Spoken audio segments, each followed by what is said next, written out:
လူတော်မင်္ဂလာပွဲမှာအကျိုးဓမ္မဒါနဓမ္မပူဇာတရားပွဲသဘင်ရှင်ရင်ကျင့်ပကြခြင်းကိုအကြောင်းပြုပြီးတော့အလုံးသောတရားနာပိဋကပေါင်းတော်ကောင်းတို့မြတ်စွာဘုရားဟောကြားတော်မူခဲ့တဲ့တရားဒေသနာတော်တို့ကိုနာယူကြည်ညိုခွင့်ရကြတယ်။ဦးဇင်းတို့လည်းပဲမြတ်စွာဘုရားဟောကြားတော်မူခဲ့တဲ့တရားဒေသနာတော်တို့ကိုဟောကြားခွင့်ရပါတယ်။ဒီတော့ဒီကနေ့ညတရားဒေသနာတော်တို့ကိုနာယူကြည်ညိုကြဖို့ရောက်ရှိလာကြတဲ့အလုံးသောတရားနာပိဋကပေါင်းတော်ကောင်းတို့ကိုဦးဇင်းတို့ဗတရားဟောပြခြင်းလည်းဆိုလို့ရှိရင်အင်္ဂုတ္တပါဠိတော်နဝကနိပတ်မှာလာရှိတဲ့ဝေလာမသုတ်တံရဲ့မေဇိမနိကေမေဇိမပါဏာတပါဠိတော်မှာလာရှိတဲ့မဂဒေဝသုတ်တံရဲ့ဆိုပြီးတော့သုတ်တံတရားဒေသနာနှစ်ပုဒ်ကိုအခြေခံပြီးတော့ကောင်းတာတွေထက်ကောင်းတဲ့အရာလို့တရားကောင်းစဉ်ပေးပြီးတော့ပိဋကပေါင်းတော်ကောင်းတို့ကိုအရင်တော့ဟောပါနော်ကောင်းတာတွေထက်ကောင်းတဲ့အရာတဲ့ဒီတရားဟောရခြင်းရဲ့အဓိကရည်ရွယ်ချက်ကဘုရားရှင်ကိုရမြတ်ကြီးရဲ့အစုံအမလို့ဆိုတဲ့ဒီသာသနာတော်မြတ်ကြီးနဲ့တွေ့ကြုံနေရတဲ့အသိဉာဏ်ရှိတဲ့လူသားတစ်ယောက်ဖြစ်နေတဲ့အခိုက်အတန့်မှာ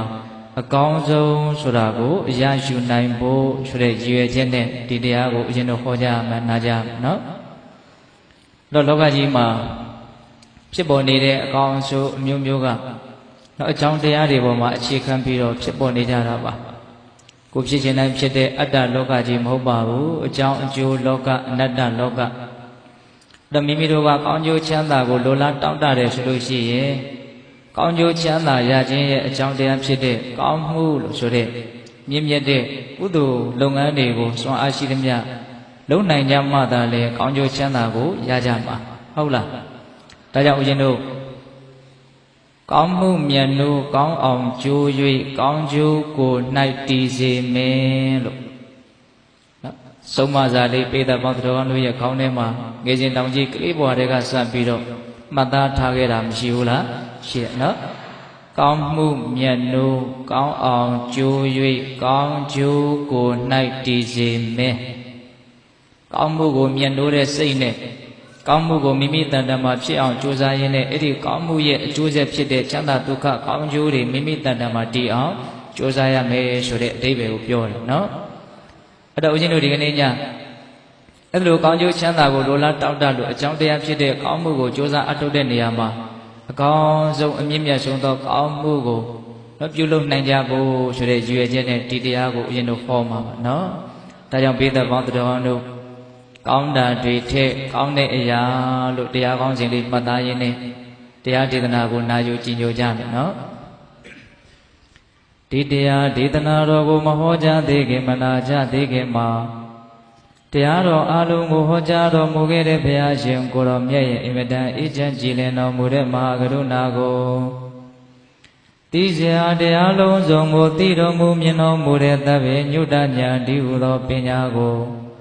ထိုမဟာကရုဏာကိုပညာကိုနှစ်ပါးစုံတို့ဖြင့်ပြည့်စုံတော်မူတဲ့ဘုရားရှင်ကိုတော်မြတ်ကိုယုတိမြတ်တို့ရှိခိုးပူဇော်ကြအောင်စို့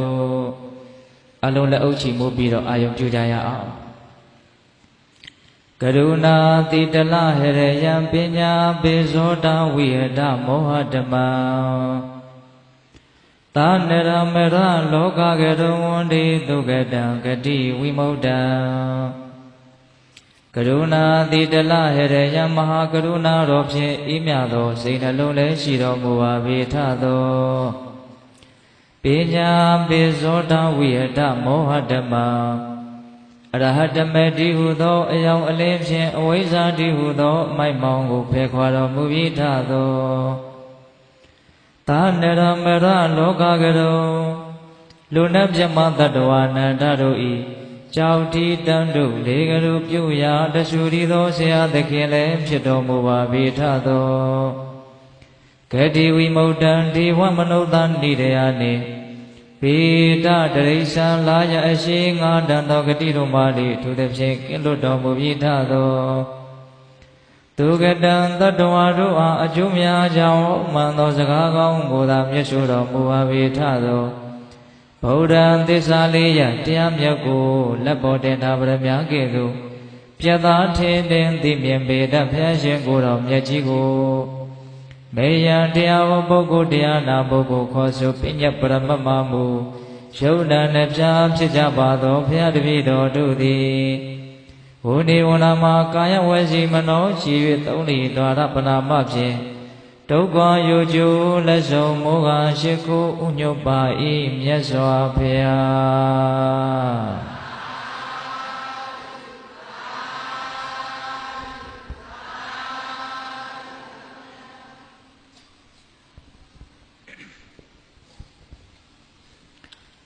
ကောင်းတာဒီထက်ကောင်းတဲ့အရာတဲ့စတင်ပြီးတော့နာယူမှတ်သားကြရအောင်နော်ဘုရားတို့အင်္ဂုတ္တပါဠိတော်နဝကနိပတ်ထဲမှာဝေလာမသုတ်တံဆိုပြီးတော့တရားဒေသနာတစ်ပုဒ်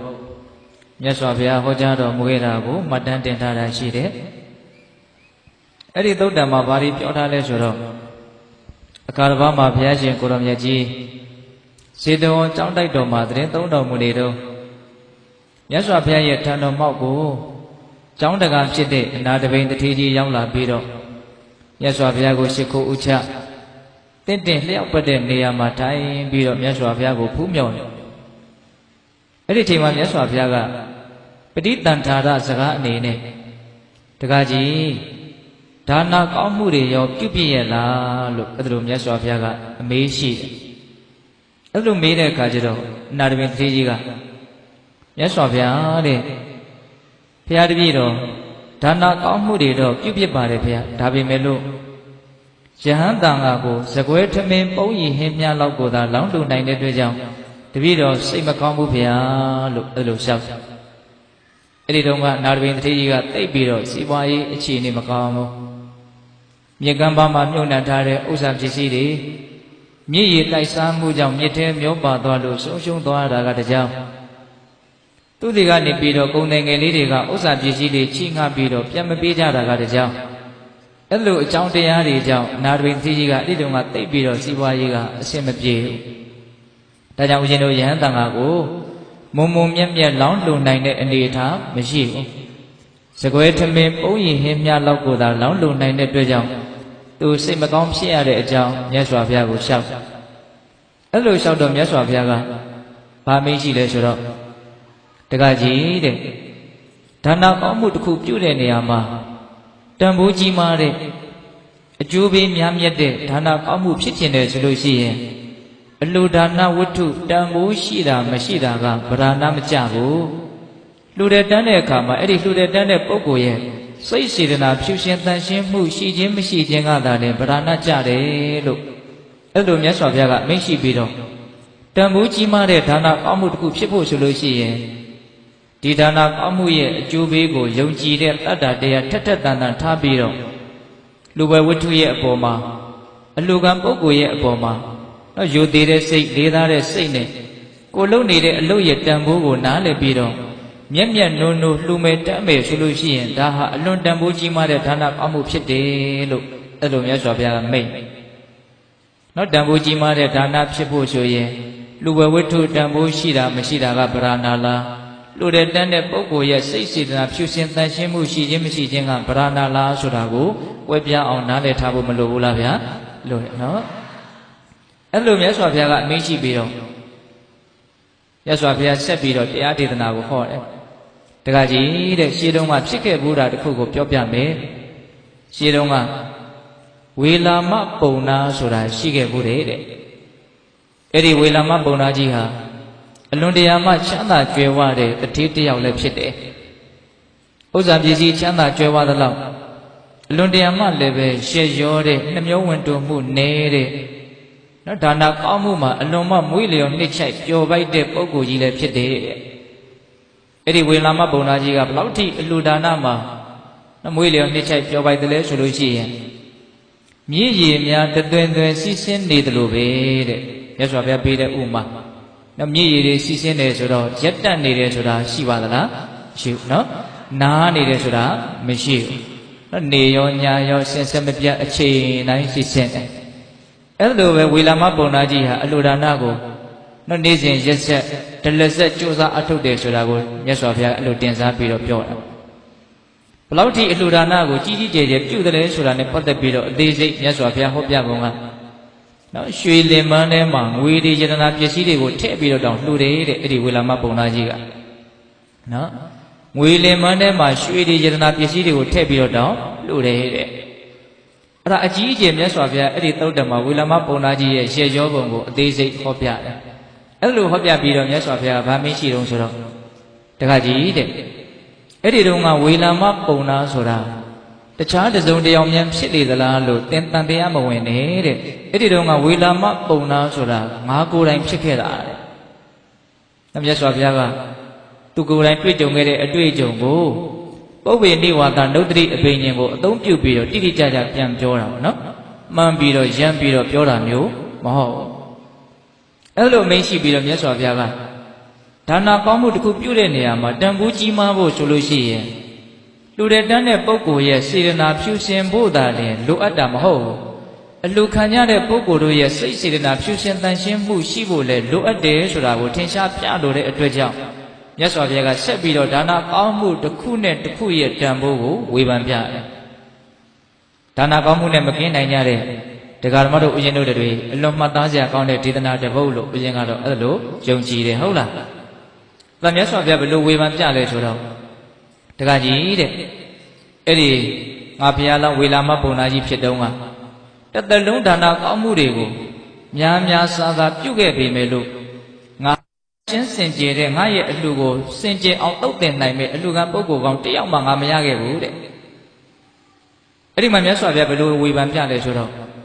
ဝေလာမပုံနာကြီးဝေလာမတထေးကြီးရဲ့တသက်လုံးလှူခဲ့တန်းခဲ့တဲ့ကုသိုလ်ကောင်းမှုအလုံးတို့ထက်ဟောဒီသာသနာတော်တွင်မှာဒသနတမ္ပရာယသစ္စာလေးပါးကိုထွတ်ထွင်းပြီးတော့သိမြင်ထားတဲ့သောတာပန်ပုဂ္ဂိုလ်တဦးတယောက်ကိုပေးလှူရခြင်းကတာလွန်ပြီးတော့မုံမြတ်တဲ့အကျိုးရှိတယ်တဲ့။ဒီချာနားထောင်တော့သောတာပန်အရောက်တရားကိုပေးလှူရတာတဲ့တဂရဂံတဦးတယောက်ကိုပေးလှူရတာကတာလွန်ပြီးတော့မုံမြတ်တဲ့အကျိုးရှိတယ်။တဂရဂံအရောက်တရားကိုပေးလှူရတာတဲ့အနာဂံတဦးတယောက်ကိုပေးလှူရတာကတာလွန်ပြီးတော့မုံမြတ်တယ်။အနာဂံအရောက်တရားကိုပေးလှူရတာတဲ့ယဟန္တာတဦးတယောက်ကိုပေးလှူရတာကတာလွန်ပြီးတော့မွန်မြတ်တယ်ဒါပါတွေပြောနေတာလေအလှခံတဲ့ပုဂ္ဂိုလ်ရဲ့စိတ်ဓာတ်တွေကဖြူရှင်တန်ရှင်းမှုရှိလေလေလူတဲ့တန်းတဲ့ပုဂ္ဂိုလ်တွေရဲ့ဒါနကောင်းမှုဟာတန်ဖိုးကြီးလေလေလို့ပြောနေတာဟုတ်တယ်မဟုတ်လားတာမန်ပုထုဇဉ်ပုဂ္ဂိုလ်ထဲသောတာပန်ပုဂ္ဂိုလ်ကစိတ်ဓာတ်ပို့ပြီးတော့မဖြူရှင်ဘူးလားနော်ရုပ်ဓာတ်နံဓာတ်ဒီသဘာဝတရားတွေကိုဒါဟာပုဂ္ဂိုလ်တ attva ပဲဒါဟာငါပဲဒါဟာသူပဲလို့မှားယွင်းစွာဆွဲလန်းမှတ်ထင်နေတဲ့တက္ကာယဒိဋ္ဌိဆိုတဲ့အညစ်အကြေးဟာသောတာပန်မှာမရှိတော့ဘူးနော်အလွန်ဆိုးသောတဲ့အညစ်အကြေးကိုဖြူစင်အောင်ဆေးကြောနိုင်တာဟုတ်လားတဂရဂံဆိုရင်ပူပြီးတော့မဖြူစင်ဘူးလားဖြူစင်တယ်နော်အနာဂံဖြစ်ပြီးဆိုရင်ဒေါသအညစ်အကြေးလုံးဝမရှိတော့လောဘလည်းနည်းနည်းပဲကျန်တော့ယန္တာဖြစ်ပြီးဆိုလို့ရှိရင်စိတ်ရဲ့အညစ်အကြေးကိုယာနှုံးပြီးပြောင်းစင်အောင်ဆေးကြောထားနိုင်တယ်ဟုတ်လားအဲ့ဒီမှာမြတ်စွာဘုရားဆက်ပြီးတော့ဝေဖန်ပြတယ်တခါကြီးတဲ့ယဟန္တာအပားတရားကိုပေးလှူရတာတဲ့ဣစေကဗုဒ္ဓတပါးကိုပေးလှူရတာကတာလွန်ပြီးတော့မွန်မြတ်တဲ့အကျိုးရှိတယ်တဲ့ဟောဣစေကဗုဒ္ဓနော်ဣစေကဆိုတာတိချာဗုဒ္ဓဆိုတာသစ္စာလေးပါးကိုသိတာသစ္စာလေးပါးကိုဘယ်သူမှမပြောဘဲနဲ့ကိုယ်ပိုင်ဉာဏ်နဲ့ထွန်းဖောက်ပြီးတော့သိဒါပေမဲ့သူများကိုတဆင့်သိအောင်ပြန်ပြီးတော့ပြောပြနေတဲ့စွမ်းရည်တတိတော့မရှိဘူးအဲ့ဒါပိစိကဗုဒ္ဓတပါးကိုလှူရတာဟာယဟန္တာအပားတရားကိုလှူရတာတဲ့ဗါတဲ့တော့တာလွန်ပြီးတော့မွန်မြတ်တယ်တခါပိစိကဗုဒ္ဓအပားတရားကိုပေးလှူရတာတဲ့သမ္မာသမ္ဗုဒ္ဓဘုရားတဆူကိုပေးလှူရတာကတာလွန်ပြီးတော့မွန်မြတ်ပြန်နေတဲ့ဟောသမ္မာသမ္ဗုဒ္ဓဘုရားရသော်ဘုရားဆိုတော့စိတ်အညစ်အကြေးကိုဖြူစင်အောင်ဆေးကြောတဲ့နေရာမှာအတုမရှိအမြင့်မြတ်ဆုံးလို့ပေးတဲ့တို့နားလည်ထားတယ်နော်ယဟန္တာရှင်မြတ်တွေလည်းပဲကိလေသာအညစ်အကြေးကိုပြောင်းစင်အောင်ဆေးကြောနိုင်တာပါပဲဟုတ်လားသို့တော့ယဟန္တာရှင်မြတ်တွေကိလေသာအညစ်အကြေးကိုဆေးကြောတဲ့နေရာမှာဝါဒနာကြံတယ်လို့မှတ်သားဖို့တယ်မဟုတ်လားနော်မြတ်စွာဘုရားကိလေသာအညစ်အကြေးကိုဆေးကြောတဲ့နေရာမှာတော့အဲ့ဒီဝါဒနာတောင်မကြံဘူးလို့ဒီလိုလည်းပဲပိဿပေါင်းသူတော်တို့မြတ်စွာဘုရားရဲ့အရဟံဂုဏ်တော်အဖွင့်နေမှာမှတ်သားဖို့မှာပါဟုတ်လားအေးဒါကြောင့်စိတ်သက်အဖြူရှင်ဆုံးဖြစ်တော်မူတဲ့အတွက်ကြောင့်မြတ်စွာဘုရားကိုပေးလှူရတာဟာပိစိကဗုဒ္ဓအပားတရားကိုပေးလှူရတာတဲ့တာလွန်ပြီးတော့မွန်မြတ်တယ်အဲ့ဒါဆက်ပြီးတော့မြတ်စွာဘုရားဝေဖန်တယ်တခါကြီးတဲ့သမ္မာသမ္ဗုဒ္ဓဘုရားတဆူကိုပေးလှူရတာတဲ့ ဖះအမှုပြုတဲ့တန်ဃာတော်တွေကိုပေးလူရတာကတာလွန်ပြီးတော့မွန်မြတ်တယ်တဲ့သူကြတော့တန်ဃာအဖွဲ့အစည်းပါလာတာကို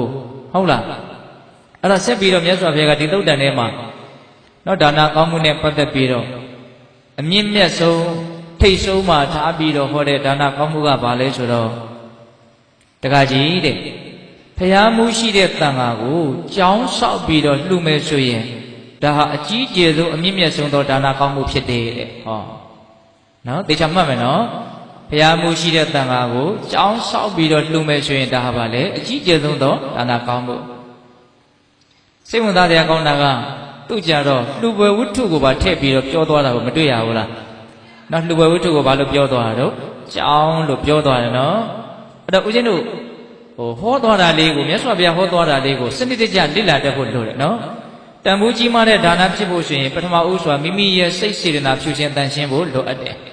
ဒုတိယကိုလှူတဲ့တန်းတဲ့ကိုယ့်ရဲ့လှူပွဲဝတ္ထုကိုအလှခံကြမဲ့အလှခံပုဂ္ဂိုလ်တို့ရဲ့စိတ်ဓာတ်ဖြူစင်တန်ရှင်းဖို့လည်းလိုအပ်တယ်ဟုတ်လားပြီးတော့ကိုယ့်ရဲ့လှူပွဲဝတ္ထုကိုလည်းပဲ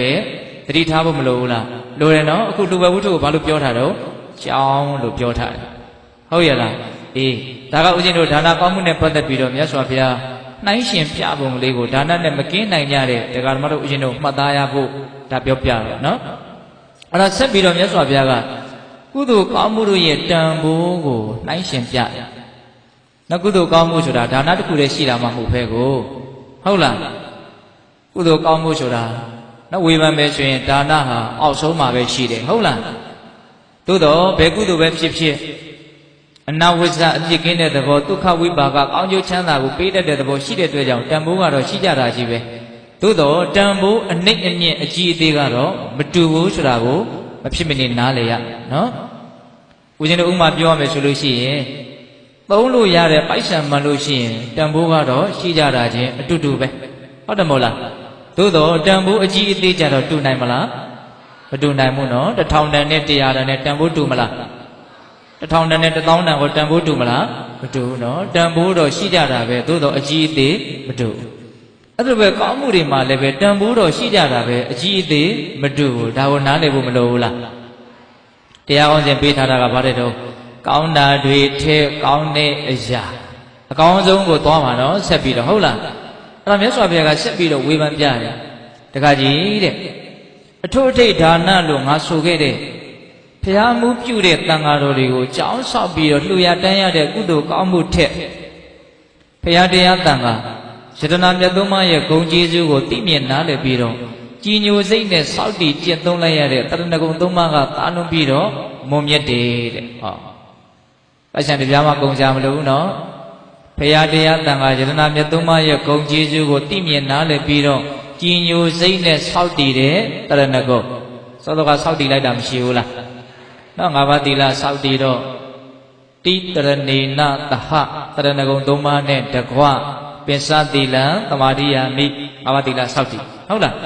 ဗုဒ္ဓံတရဏကိစ္ဆာမိဓမ္မံတရဏကိစ္ဆာမိသံဃံတရဏကိစ္ဆာမိယတနာမြတ်သုံးပါးကိုဆင်းရဲပေဖြောက်ချမ်းသာရအောင်ရှောင်းရှောက်တော်မူတဲ့သောအမျက်ဆုံးသောအာကိုရာယတနာအရှိဟု၍ယုံကြည်တိမှတ်စိကကိုးကွယ်ပါ၏လို့တရဏဂုံကိုဆောက်တည်လိုက်တာမရှိဘူးလား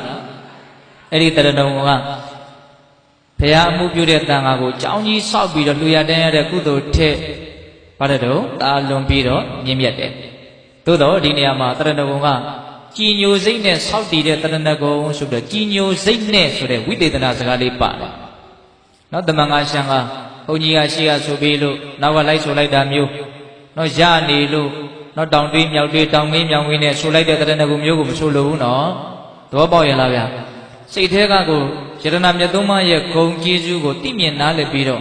တကယ်လှိုက်လိုက်လဲလဲကြည်ညိုတဲ့စိတ်နဲ့အလေးနဲ့ထားပြီးတော့ဆောက်တည်တဲ့တရဏဂုံမျိုးဟုတ်လားအဲ့ဒီလိုတရဏဂုံမျိုးဖြစ်ခဲ့မယ်ဆိုလို့ရှိရင်အလွန်တန်ဖိုးကြီးတယ်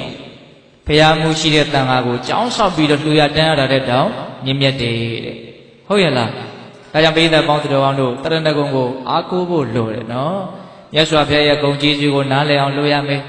သူတော်ကောင်းတရားရဲ့ဂုဏ်တတ္တိတွေကိုနားလည်အောင်လုပ်ရမယ်တန်ခါတော်ရှင်မြတ်တို့ရဲ့ဂုဏ်တွေကိုနားလည်အောင်လုပ်ရမယ်ပြီးရင်လှိုက်လိုက်လဲလဲကြည်ညိုတဲ့စိတ်နဲ့နော်စစ်မှန်တဲ့ချမ်းသာကိုရဖို့အတွက်ဒုက္ခငြိမ်းဖို့အတွက်ဒီယတနာမြတ်သုံးပါးကလွဲလို့အားကိုးရမရှိဘူးဆိုတဲ့အမြင်မှန်တဲ့တရဏဂုံကိုအလေးနဲ့စောင့်တည်နိုင်ဖို့မလိုဘူးလားလိုတယ်။ဒီနေ့မှာဦးဇင်းတို့ င်္ဂုတ္ထိုတိကနိပတ်ထဲမှာနိဝေဒကသုတ်တံဆိုတော့သုတ်တံလေးတစ်ခုဟောထားတာရှိတယ်အဲ့ဒီသုတ်တံမှာမြတ်စွာဘုရားဘာပြောထားလဲဆိုတော့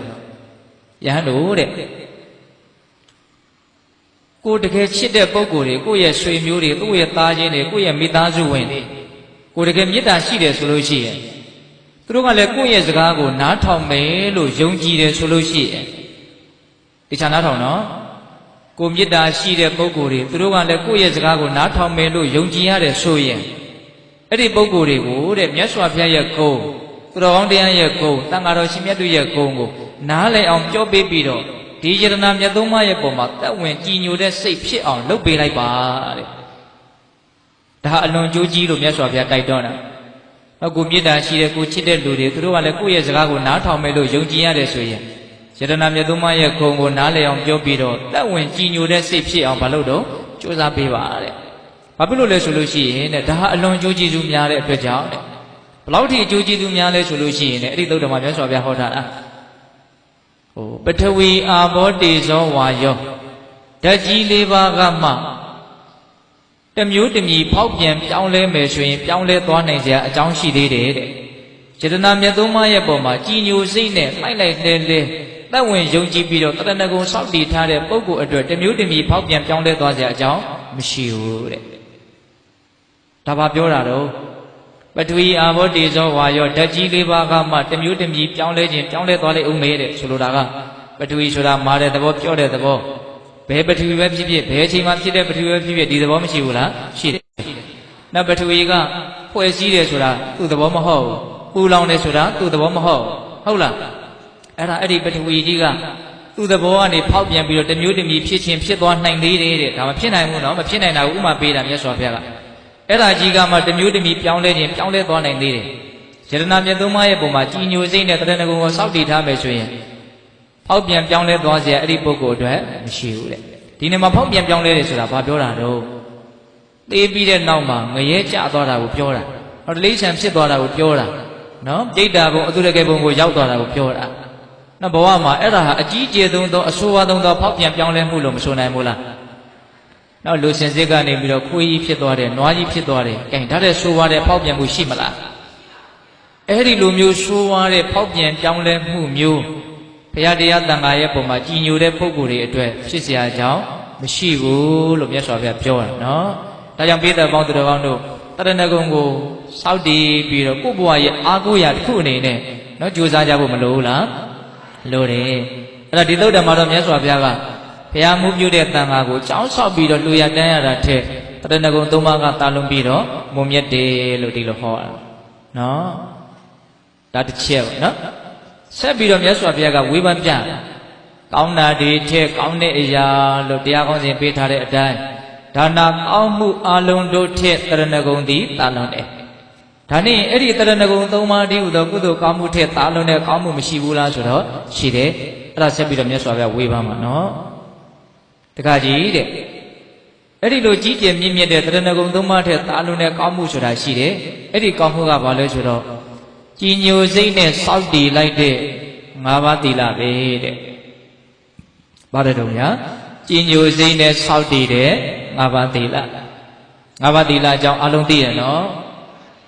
ဘလို့အကြောင်းမှသူတော်ဘာတက်ကိုမတက်ဘူးသူတော်ဘာပစ္စည်းမတရားမယူဘူးကာမကိစ္စဖောက်ပြန်မှုမရှိစေရဘူးဟုတ်လားလိညာလေစားမူသားစကားမဆိုဘူးရက်သေးတာမူရည်စေဝါကိုမတောက်စားဘူးမမီဝဲဘူးသုံးဆောင်အဲ့ဒီ၅ပါးသီလကိုကြည်ညိုစိတ်နဲ့နော်တရဏဂုံသုံးပါးစေတနာမြတ်သုံးပါးရဲ့ပုံမှာကြည်ညိုစိတ်နဲ့၅ပါးသီလကိုတကယ်ကျင့်သုံးမယ်ဆိုရင်သူသည်ဖျားမှုရှိတဲ့တန်ခါကိုကြောင်းဆောက်ပြီးတော့လူရတန်းရတဲ့ကုသိုလ်ကောင်းမှုထက်တစ်ဆင့်ကျော်ပြီးတော့အထက်မှာရှိနေတယ်ဟုတ်ရဲ့လားဘုရင်ကဒီတရားလေးကိုဖတ်ရတော့စိတ်ထဲမှာလဲဆိုတော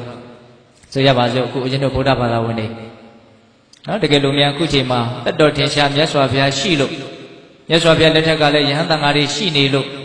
့ဖျားမှုရှိတဲ့အဲ့ဒီတန်ဃာတွေကိုကြောင်းကြီးမြန်ဆောက်ပြီးတော့လှူဒန်းခွင့်ရမယ်ဆိုရင်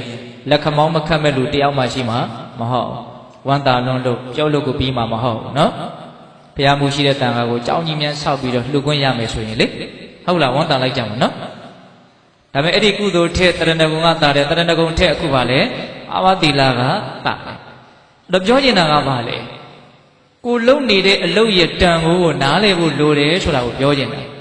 ဘာဝတိလာတရားဓမ္မတို့ဦးချင်းတို့စောက်တည်ထားတာမရှိဘူးလားရှိရနော်ဒါကိုအလေးနဲ့ထားပြီးတော့သူ့ရဲ့တန်ဖိုးကိုနားလည်ပြီးတော့မကျိုးမပေါက်မပြောင်းမကြားအောင်ဖြူရှင်းရှင်းထိမ့်သိမ့်နိုင်ဖို့မလိုဘူးလားလိုတယ်နော်ဒါဆိုရင်အလွန်ကြီးကျယ်မြင့်မြတ်တဲ့ကောင်းမှုကြီးကိုပြုဟာရောက်တယ်ဒီနေရာမှာဦးချင်းတို့ငါးပါးသီလရဲ့တော့ကောင်းကျိုးချမ်းသာကိုဖြစ်စေနိုင်တဲ့စွန့်ရည်တတ္တိတွေကိုဟောထားတဲ့ဒေသနာတွေကအများကြီးရှိတယ်ပြောရင်မကုန်နိုင်ဘူးအဲ့ဒီတည်းကအလွန်ထိရောက်တဲ့မြတ်စွာဘုရားဟောပြတဲ့သီလရဲ့အကျိုးကျေးဇူးကိုအတူချုပ်ကလေးဦးချင်းပြောပြမယ်နော်။ဘာပြောထားလဲဆိုတော့သီလနဲ့ပြည့်စုံတဲ့ပုဂ္ဂိုလ်ဟာတဲ့အလိုလိုနေနဲ့သူ့ရဲ့စိတ်နှလုံးဟာကြည်လင်နဲ့ရှင်လန်းတယ်။ငါစိတ်ကြီးကြည်လင်ရှင်လန်းပါစေလို့ဆုတောင်းစရာမလို။နော်ကိုယ်နဲ့နှုတ်ကိုအပြစ်ကင်းအောင်စောင့်စည်းထိန်းသိမ်းလို့သီလဖြူရှင်မဲ့ဆိုရင်အဲ့ဒီလူရဲ့စိတ်နှလုံးဟာအလိုလိုနေနဲ့ကြည်လင်နဲ့ရှင်လန်းတယ်။စိတ်ကြည်လင်ရှင်လန်းပြီဆိုလို့ရှိရင်ငါရဲ့စိတ်နှလုံးဟာနှစ်သက်မှုပီတိတွေနဲ့ပြည့်နေပါစေလို့တောင်းတစရာမလိုပီတိအလိုလိုဖြစ်တယ်ပီတိဖြစ်ပြီဆိုလို့ရှိရင်ပတ္တိနှလုံးစိမ်ဝငြိမ်းအေးပါစေလို့တောင်းတစရာမလိုဘူးအလိုလိုငြိမ်းအေးတယ်ငြိမ်းအေးပြီဆိုလို့ရှိရင်ဒီစိတ်ဟာချမ်းသာတောင်းတစရာမလိုဘူးဒုက္ခချမ်းသာမှုဆိုတာအလိုလိုဖြစ်တယ်နော်စိတ်ချမ်းသာပြီဆိုလို့ရှိရင်တမာတိတည်ငြိမ်မှုဆိုတဲ့တမာတိဟာအလိုလိုဖြစ်တယ်တောင်းတစရာမလိုတမာတိရှိပြီဆိုလို့ရှိရင်ယထာဘုဒ္ဓဉာဏတသနာဒီဘဝဒီခန္ဓာရဲ့အကြောင်းကိုမှန်မှန်ကန်ကန်သိတဲ့ဉာဏ်ပညာဟာအလိုလိုဖြစ်လာတယ်တောင်းတစရာမလိုဒီခန္ဓာရဲ့အကြောင်းကိုမှန်မှန်ကန်ကန်သိပြီဆိုရင်နိဗ္ဗိဒာညင်းဝေးတဲ့ဉာဏ်ဝိရိဇဆွဲမဲ့မှုကင်းတယ်ဆိုတဲ့မဲ့ဉာဏ်ဝိမု ക്തി လွတ်မြောက်တယ်ဆိုတဲ့ဖို့ဉာဏ်ဒီလိုထုကဲမြင့်မြတ်တဲ့မဲ့ဉာဏ်ဖို့ဉာဏ်ထိအစဉ်စဉ်သီလကောင်းမှုကိုအကြောင်းပြုပြီးတော့ရနိုင်တယ်လို့မြတ်စွာဘုရားဟောတာဟုတ်လားဒါကြောင့်ဘေးသားပေါင်းသူတော်ကောင်းတို့ကိုချင်းသီလမဖြူစင်မဲနဲ့လေးနဲ့တဲ့ချမ်းသာကိုရဖို့ဆိုတာမလွယ်ဘူးနော်ဟုတ်လားဒါကြောင့်လေးနဲ့တဲ့ချမ်းသာကိုရကျင်တယ်ဆိုရင်ပါရှိဖို့လိုတယ်ကိုချင်းသီလဖြူစင်အောင်ကြိုးစားထားဖို့လိုတယ်ဟုတ်လားဒါကြောင့်ဒီဒေသနာမှာမြတ်စွာဘုရားကအေးတရဏဂုံ၃ပါးထက်ကြီးညိုစိတ်နဲ့စောင့်တည်လိုက်တဲ့၅ပါးသီလကတာလွန်ပြီးတော့မွန်မြတ်တဲ့အကျိုးရှိတယ်လို့အဲ့လိုဟောတာဟုတ်လားဆက်ပြီးတော့သွားမယ်နော်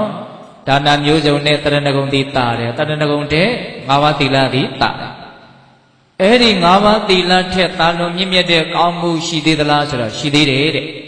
အဲ့ဒါကဘာလဲဆိုတော့မေတ္တာတရားတဲ့ဟုတ်တယ်တော့မေတ္တာတရာ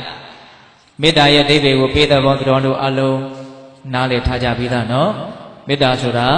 ာတတ္တဝါတွေရဲ့ပုံမှာချမ်းသာစေခြင်းနဲ့စိတ်လေးကိုမေတ္တာလို့ပြောတာရိုးရိုးရှင်းရှင်းနားလည်ဖို့လိုတယ်နော်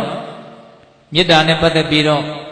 ့တာယာနာပြောဝဲကောင်းအောင်အလှည့်တွေအပတ်တွေနဲ့နားထောင်ကောင်းအောင်ဆိုတဲ့ဖို့ကအဓိကမဟုတ်ဘူးနော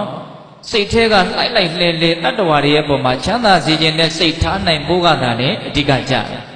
်ဟုတ်တယ်မဟုတ်လားဒီနေ့မှာမြတ်စွာဘုရားကမေတ္တာနဲ့ပတ်သက်ပြီးတော့ဘလို့သင်ပေးတော့ကိုယ်နဲ့နှိုင်းစာပြီးတော့တတ္တဝါတွေရဲ့ပုံမှာကောင်းစားစေခြင်းနဲ့စိတ်ချမ်းသာစေခြင်းနဲ့စိတ်မွေးရမယ်လို့ဒီလိုသင်ပေးတာငါဒီဘေးရန်ခတ်သိမ်းငြိမ်းကျင်တယ်အဲ့ဒါလိုပဲတတ္တဝါတွေကလည်းဘေးရန်ခတ်သိမ်းငြိမ်းကျင်ကြတယ်ဒီဆန္ဒအတူတူပဲနော်ငါဒီနှလုံးစိမ်ဝမ်းငြိမ်းချမ်းကျင်တယ်ကျမ်းမာရေးလည်းကောင်းကျင်တယ်အဲ့လိုပဲတတ္တဝါတွေမှာလည်းအဲ့ဒီဆန္ဒမရှိဘူးလားရှိတယ်အဲ့လိုကိုယ်နဲ့နှိုင်းစာပြီးတော့တတ္တဝါတွေလိုလားတောင့်တတယ်အဲ့ဒီကောင်းကျိုးနဲ့ချမ်းသာကိုကြားကြပါစေလို့စိတ်ထဲကပိုက်လိုက်လှဲလှဲချမ်းသာစီလိုတဲ့စိတ်ကိုထားမယ်ဆိုရင်အဲ့ဒီစိတ်ထားကိုဘာခေါ်တော့မေတ္တာစိတ်ထားဟုတ်လားအဲ့ဒီမေတ္တာစိတ်ကိုထားနိုင်မယ်ဆိုရင်အဲ့ဒီမေတ္တာစိတ်ဓာတ်ဒီဘုရားမှုရှိတဲ့တန်ခါကိုကြောင်းကြီးဆောက်ပြီးတော့လှူရတန်းရတဲ့ကောင်းမှုထက်တာလွန်မြင့်မြတ်တဲ့နှစ်ဆင့်ကျော်ပြီးတော့တောင်တာနေတဲ့ကောင်းမှုလို့မြတ်စွာဘုရားဟောပြတာဘလောက်ထိဟောထားတယ်ထင်တယ်အဲ့ဒီသုတ္တံမှာလေဂန္ဒောဟနမတ္တံပိမေတ္တာစိတ်တံဘာဝေယနော်ဂန္ဒောဟနမတ္တံပိနန္တာတရှုတဆိုင်ခန့်မြမေတ္တာစိတ်တံမေတ္တာစိတ်ကိုဘာဝေယဖြစ်စေညာအံနန္တာတရှုတဆိုင်ခန့်ချိန်ကာလဘလောက်ကြာတော့ဘလောက်မှမကြာဘူးနော်ဘလောက်မှမကြာတဲ့အဲ့ဒီအချိန်တိုလေးတွင်းမှာဖြစ်စေမယ်ဆိုရင်တော့အလွန်ကြီးကျယ်မြင့်မြတ်တဲ့ကောင်းမှုကြီးကိုပြုတ်ရရောက်တယ်။ဒါပိဋကတို့ကစဉ်းစားနေရရှိတာ။ဦးဇင်းရဲ့ဒီလောက်အချိန်တိုလေးတွင်းမှာဖြစ်တဲ့မေတ္တာကဒီလောက်ကြီးအကျိုးကြီးတယ်ဆိုတာဘလို့ချောင်းလေလို့မေးကြရှိတယ်။ပြောချင်တာကတော့မြတ်စွာဘုရားရဲ့တပ်ပင်ညုတဉာဏ်ကိုတော့တန်တရားမဖြစ်သင့်ဘူးပေါ့နော်။ဟုတ်လား။ဒါမြတ်စွာဘုရားသိတော်မူမြင်တော်မူလို့အတိအကျဟောတာနော်။ဟုတ်ရဲ့လား။ အဲ့ဒီနေရာမှာမေတ္တာဟာတန်ဖိုးကြီးတယ်ဆိုတဲ့နေရာမှာတန်ဖိုးကြီးတဲ့မေတ္တာဖြစ်အောင်လုံးမလဲတန်ဖိုးကြီးမယ်ပေါ့တန်ဖိုးကြီးတဲ့မေတ္တာဖြစ်ဖို့ဆိုရင်ကိုယ့်ရဲ့မေတ္တာကအစစ်မီဖို့လိုတယ်အည်အသွေးမြင့်ဖို့တော့လိုတယ်။များသောအားဖြင့်ဒကာဓမ္မတို့ဦးဇင်းတို့တာမန်ပုဂ္ဂိုလ်တွေရဲ့တဏ္ဍာမှာဖြစ်တဲ့မေတ္တာတွေကနော်အည်အသွေးမမြင့်တဲ့အစဉ်အတန်းသိမ့်မမီတဲ့မေတ္တာတွေပဲများတယ်။ဟုတ်လားဘလို့မေတ္တာမျိုးတုံးလို့မညာမတာဝေဖန်ရမယ်ဆိုလို့ရှိရင်လေဒကာဓမ္မတို့ဦးဇင်းတို့တဏ္ဍာမှာဖြစ်တဲ့မေတ္တာတွေကကိုထားခြင်းတဲ့လူရဲ့ပုံမှာထားမယ်ကိုမထားခြင်းတဲ့လူရဲ့ပုံမှာမထားဘူးဆိုတဲ့မေတ္တာမျိုးတွေပဲဟုတ်တယ်မဟုတ်လားတခြားစဉ်းစားကြည့်နော်ကိုချစ်တဲ့လူတွေကိုယ့်ရဲ့အကျိုးစီးပွားကိုလိုလားတဲ့လူတွေကိုယ်ဟာလည်းပဲမေတ္တာရှိတဲ့ပုဂ္ဂိုလ်တွေဟုတ်လားကိုယ်အတိုင်းဝိုင်းတွေဒီလိုပုဂ္ဂိုလ်တွေရဲ့ပုံမှာကျတော့မေတ္တာဖြစ်ရတာမလွယ်ဘူးလားလွယ်တယ်နော်အလိုလိုနေနေစဉ်းစားလိုက်တာနဲ့မေတ္တာကတမ်းဖြစ်တယ်ဟုတ်လားကိုမုန်းတဲ့လူတွေနော်ကိုယ့်ဘက်ကမဟုတ်ဘူးသူ့ဘက်ကဆိုတဲ့လူတွေနော်ကိုယ့်ရဲ့အကျိုးစီးပွားကိုမလိုလားဘူးဆိုတဲ့ကိုယ့်ရဲ့ရန်သူတွေဒီလိုပုဂ္ဂိုလ်တွေရဲ့ပုံမှာကျတော့မေတ္တာဖြစ်ဖို့လွယ်သေးသလားမလွယ်ဘူးအဲ့တော့ဒကာဓမ္မတို့ဦးဇင်းတို့ရဲ့မေတ္တာတွေကဘလို့မေတ္တာတွေတော့ကတ္တချက်တွေရှိနေတဲ့မေတ္တာဘာတွေရှိနေတယ်ကတ္တချက်တွေရှိနေတော့ဘု து ဘော်တော့ထားမယ်ဘု து ဘော်တော့မထားနိုင်ဘူးလို့သူ့လူကိုယ့်လူခွဲထားတဲ့မေတ္တာဟုတ်လားဒါအစင်တမ်းမြင့်တယ်လို့မဆိုနိုင်ဘူးနော်အစင်တမ်းမြင့်နေတယ်ဆိုလို့ရှိရင်ဦးဇင်းတို့သူ့မိသားရှင်ရဲ့သေးကပါရမီ10ပါးကိုစဉ်းစားဆင်ခြင်တဲ့အခါမှာမေတ္တာပါရမီနဲ့ပတ်သက်ပြီးတော့သူ့ကိုယ်သူမေတ္တာပါရမီဖြည့်ဆည်းဖို့တိုက်တွန်းတဲ့အခါမှာဥမာလေးပေးပြီးတော့တိုက်တွန်းထားတာရှိတယ်ယထာပိဥဒကနာမကလျာဏီပါပကိစနေတမံဖရတိတိတေနပဝဟိတိရဇောမလအဓိပ္ပာယ်ကဘာပြောထားတော့ဆိုတော့ရေးဆိုတာတဲ့လူဆိုပဲချွတ်ချွတ်လူကောင်းပဲချွတ်ချွတ်တူညီစွာအေးချမ်းစေတယ်ဟုတ်လားလူဆိုပဲစေကြောစေကြောလူကောင်းပဲစေကြောစေကြောတူညီစွာအညစ်အကြေးကိုတန့်ရှင်းစေတယ်ဒီမှာမျက်နှာလိုက်တဲ့သဘောနည်းနည်းမှမရှိဘူးနော်သူတော်ကောင်းပဲတောက်သူယုံမှာပဲတောက်အစာကတော့အတူတူပြေမယ်ပေါ့နော်ဒီမှာမျက်နှာလိုက်တယ်ဆိုတာရှိလားမရှိဘူးအဲ့ဒီလိုပဲတဲ့တမန်မေတ္တာယဘာဝယမေတ္တာတရားကိုတတ္တဝါအားလုံးရဲ့ပုံမှာညီမျှစွာထားနိုင်မယ်ဆိုလို့ရှိရင်သင်ဟာတပ္ပိညုတဉာဏ်ကိုရလို့ဘုရားရှင်စေဧကံဖြစ်လိမ့်မယ်လို့သူကဆိုမှရှိတယ်အဲ့ဒါဘာပြောတာတော့အစစ်မီတဲ့မေတ္တာအည်အသွေးမြင့်တဲ့မေတ္တာဆိုတာအဲ့ဒီလိုမေတ္တာမျိုးကိုပြောတာဟုတ်လားကန့်သက်ချက်မရှိတဲ့မေတ္တာဟောစာလို့ပေလို့ပြောရလို့ရှိရင်တော့တိမာတံပေရဖြစ်တဲ့မေတ္တာတိမာတံပေရဆိုတာပိုင်းခြားထားတဲ့အပိုင်းခြားကြီးပြတ်သွားတာဟုတ်လားအပိုင်းခြားမရှိဘူးနော်အားလုံးရဲ့ပုံမှာညီမျှစွာထားနိုင်တယ်အဲ့ဒီလိုထားနိုင်ဖို့အတွက်လွယ်မယ်လို့ထင်ပါသလားမလွယ်ဘူးနော်တုံတုံလေ့ကျင့်ရုံနဲ့မရနိုင်ဘူးဟုတ်လားဒါကြောင့်ဦးဇင်းတို့ဘေးသက်ပေါင်းသူတော်ကောင်းတို့တန်ဖိုးကြီးမားတဲ့မေတ္တာဖြစ်ဖို့ဆိုတာအလွန်ခက်ခဲတဲ့အတွက်ကြောင့်ဖြစ်လာပြီဆိုလို့ရှိရင်လည်းအလွန်မှတန်ဖိုးကြီးတယ်ပေါ့နန္တာတရှုတစိုက်ခတ်မြပြင်ဖြစ်စေကမူဘုရားမှုရှိတဲ့တန်ခါကိုကြောင်းကြီးဆောက်ပြီးတော့လူရတန်းရထက်ပေါင်းမှုထက်ဘယ်နှစင်းကြော်ပြီးတော့သားနေတော့နှစ်စင်းကြော်ပြီးတော့သားနေတာဟုတ်လားဒါကြောင့်မေတ္တာကိုဖြစ်အောင်ကြိုးစားရတယ်နော်ဒီနေ့မှာဦးဇင်းတို့မေတ္တာဖြစ်ဖို့ကြိုးစားတဲ့နေရာမှာကြိုးစားခြင်းစိတ်ပေါအောင်မေတ္တာရဲ့အကျိုးကျေးဇူးမေတ္တာကြောင့်ဖြစ်နိုင်တဲ့စွန့်ရည်တတိဒါတွေကိုလည်းပဲနားလည်ဖို့တော့လိုတာပေါ့နောက်ဒီချက်နဲ့ပတ်သက်ပြီးတော့ဦးဇင်းတို့အင်္ဂုတ္တပါဠိတော်ဧကတတနိဗ္ဗတ်ထဲမှာမြတ်စွာဘုရားဟောထားတဲ့မေတ္တာအကျိုး7မျိုးဆိုတာကဦးဇင်းတို့ဗုဒ္ဓဘာသာဝင်တွေရဲ့စိတ်ထဲမှာကျွမ်းကျင်လိမ္မာထားကြပြီးသားလို့ဦးဇင်းထင်ပါတယ်နော်ဒါလေးတွေကိုစဉ်းစားဆင်ခြင်ကြည့်မယ်ဆိုရင်မေတ္တာကိုအားကိုးလိုစိတ်ထက်သန်မယ်ပေါ့ဟုတ်လားအပြောထားတော့အိမ်နိုးချမ်းသာကောင်းစွာအိမ်မဲ့ချစ်လျက်လုံနဲ့စောင့်လက်နှံများစိတ်မိသားတို့ရှောင်ရှားကိုမှလင်စွာစိတ်တည်ရွှင်ကြည်မျက်နှာသေးကမတွေ့လားလေမြမဆက်တပြားသည်မေတ္တာပွားမှုအကျိုးဒီလိုလင်္ကာလေးတွေကိုနှုတ်တဲ့အာကောင်ဆောင်ထားရင်တော်တော်ကောင်းတယ်နော်အိမ်နိုးချမ်းသာအိတ်တဲ့ခါလဲချမ်းချမ်းသာသာအိတ်ရတယ်နောက်အိတ်ခါလေးမှာကြီးကြီးလေးလေးချမ်းချမ်းသာသာနဲ့အိတ်ပျော်သွားတယ်နိုးလာရင်လည်းပဲကြီးကြီးလေးလေးချမ်းချမ်းသာသာနိုးရတယ်နော်ဒီလိုမျိုးဖြစ်ဖို့သိမလွယ်ဘူးနော်တာမန်လူတွေမှာဟုတ်လားအိတ်ချင်းပြီးဆိုတော့လည်းအိတ်ချင်းမောင်ကလည်းအိတ်ပျော်သွားအိတ်ရနိုးလာပြီဆိုတော့လည်းပဲထုံတီထုံတိုင်းနဲ့နိုးလာဒါပဲများဟုတ်လားအိမ်နိုးချမ်းသာကောင်းစွာအိမ်မက်အိမ်မကောင်းနေမက်တယ်မကောင်းတဲ့အိမ်မက်တွေမမက်ချစ်လျက်လူနဲ့နော်လူတို့ရဲ့ချစ်ခင်ခြင်းနတ်တို့ရဲ့ချစ်ခင်ခြင်းမေတ္တာတရားကိုလွယ်လွယ်လေးရစောင့်လက်နတ်များတဲ့နတ်တွေရဲ့ချစ်ခင်မှုရှိတဲ့အခါကျတော့နတ်တွေရဲ့စောင့်ရှောက်မှုကိုရနိုင်တယ်ဒါတာမန်လူတွေမသိနိုင်တဲ့ကိစ္စပေါ့နော် စောင့်လျက်နှမြပြီးတော့ဘာလဲတော့စိတ်မိသားတို့ရှောင်ရှားကိုမှနော်အစိတ်တို့မီးတို့ဓာတ်တို့နောက်ခုခေတ်အနေထားနဲ့ပြောရမယ်ဆိုရင်ယောဂဘူးအမျိုးမျိုးတွေကလည်းပဲနော်ကင်းလို့ခွင့်ရနိုင်တယ်ပေါ့မေတ္တာတရားတကယ်ကြီးမားလို့ရှိဟုတ်လားစိတ်မိသားတို့ရှောင်ရှားကိုမှလျင်စွာစိတ်တည်ရှင်ကြည်မျက်နှာမေတ္တာအားကောင်းလို့ရှိရင်စိတ်ဟာမြဲမြဲဆန်းဆန်းတည်ငြိမ်တဲ့သဘောရှိတယ်စိတ်တွေနှောင့်နေလို့စိတ်တွေပြန့်နေလို့နော်မေတ္တာကိုအာယုံပြုလိုက်တာနဲ့ဒီစိတ်ဟာမြဲမြဲဆန်းဆန်းငြိမ်သွားတဲ့သဘောရှိတယ်နော်ဒုတန်စိတ်တန်တမာတိယတိစိတ်မငြိမ်ဘူးဆိုတာကများသောအားဖြင့်စိတ်တိုင်းမကြတဲ့ဒေါသသဘောတွေနှောနေလို့စိတ်ကမငြိမ်တာများဟုတ်လားဒါကြောင့်မေတ္တာကိုစိတ်ဝင်စားပြီးတော့ပွားများတဲ့အလေးအကျင့်များမယ်ဆိုရင်အဲ့ဒီမေတ္တာကိုအာယုံပြုလိုက်တာနဲ့စိတ်ကတန်းပြီးတော့ဖြစ်သွားတော့ငြိမ်သွားတာဒါကိုပြောတာနော်ဒုတန်စိတ်တန်တမာတိယတိပြီးတော့ဗါတယ်တော့မုခဝန္နောဝိပတိယတိတဲ့မျက်နှာအလွန်မှကြည်လင်တန်ရှင်းတယ်နော်မေတ္တာတအားကောင်းတဲ့ပုဂ္ဂိုလ်ရဲ့မျက်နှာဟာကြည်လင်တန်ရှင်းမှုရှိတယ်နော်အိမ်တို့ချမ်းသာကောင်းစွာအိမ်မဲ့ချစ်လဲလူနဲ့စောင့်လက်နှမြစိတ်မိသားတို့ရှောင်ရှားကိုမှလျင်စွာစိတ်တည်ရွှင်ကြည်မျက်နှာသေခါမတွေ့လားလေမြမဆက်တဲ့ဖြာဒီမေတ္တာပွားမှုအကျိုးဒီဟောသေခါမတွေ့ဒါတော်တော်ကောင်းတဲ့အကျိုးကျေးဇူးပွားရဲ့နောက်ဆုံးအချိန်လုံးဝရှောင်လို့လွှဲလို့မရတဲ့သေခြင်းတရားတနေ့ကြာရင်လူတိုင်းတွေ့ရမယ်နော်အဲ့ဒီသေခြင်းတရားနဲ့တွေ့လာတဲ့အခါမှာကြီးကြီးလင်းလင်းချမ်းချမ်းသာသာငြိမ်ငြိမ်အေးအေးသေနိုင်ဖို့ဆိုတာအလွန်အရေးကြီးဟုတ်လားမကြည်မလင်မချမ်းမသာနဲ့ပူပူဆာဆာနဲ့သေမယ်ဆိုရင်ကောင်းတဲ့ဘဝရောက်နိုင်မှာမလားရောက်နိုင်ဘူးနော်ဒီကနေ့မှာတည်ငြိမ်မှုအေးချမ်းမှုအပြည့်အဝရှိဖို့လိုတယ်အဲ့ဒီလိုမျိုးရှိကျင်တယ်ဆိုရင်မေတ္တာတရားကိုမသေးငါစပြီးတော့ပွားများထားဖို့လိုအပ်တယ်မေတ္တာအားကြီးရင်သေရင်ချမ်းချမ်းသာသာသေရချမ်းချမ်းသာသာသေပြီဆိုရင်တော့ချမ်းသာတဲ့ဘဝကိုပဲရဖို့ဂျာနှုံးကြီးမသေးကြဘူးလားသေကြတယ်တကယ်လို့အရဟတမေညာအရဟတဖို့ညာမရသေးလို့ယန္တာမဖြစ်သေးလို့ဘဝဆက်ရအောင်မယ်ဆိုရင်မေတ္တာတက်အားကြီးတဲ့ပုဂ္ဂိုလ်ဟာဘယ်ရောက်မလို့ပြမပြည်ရောက်မယ်လို့အဲ့လိုပြောနော်သေခါမတွေ့လားလေပြမဆက်တဲ့ဖြာသည်မေတ္တာပေါင်းဟုတ်လားဒါကြောင့်ဦးဇင်းတို့ပေးသက်ပေါင်းသူတော်ကောင်းတို့မေတ္တာတရားရဲ့စွမ်းရည်တတ္တိကိုနော်စဉ်းစားရှင်းရင်ပြီးတော့မေတ္တာတက်များအောင်ကြိုးစားဖို့မလိုဘူးလားလိုတယ်အဲ့ဒါဒီသုတ္တမှာတော့မြတ်စွာဘုရားကသူ့ကိုအဆင့်ဘလောက်မှထားတော့ဆိုတော့ဒါနာပေါင်းစုံရဲ့ထက်မှာတရဏဂုံရဲ့ထက်မှာသီလရဲ့ထက်မှာသူရှိတယ်နော်သူအဆင့်၄နေရာမှာရှိတယ်ဟုတ်လားနော်မေတ္တာတရားဆက်ပြီးတော့မြတ်စွာဘုရားဝေဖန်ပြတယ်ဒီသုတ္တန်ထဲမှာကောင်းတာတွေထဲမှာအကောင်းဆုံးဆိုပြီးတော့ထိတ်ဆုံးမှာထားပြီးတော့ဟောတဲ့အကောင်းဆုံးအရာဒါပြီးရင်နောက်ထပ်ဆက်ပြီးတော့မြတ်စွာဘုရားဟောပြတာမရှိတော့ဘူးဒီသုတ္တန်ထဲမှာတခါကြီးတဲ့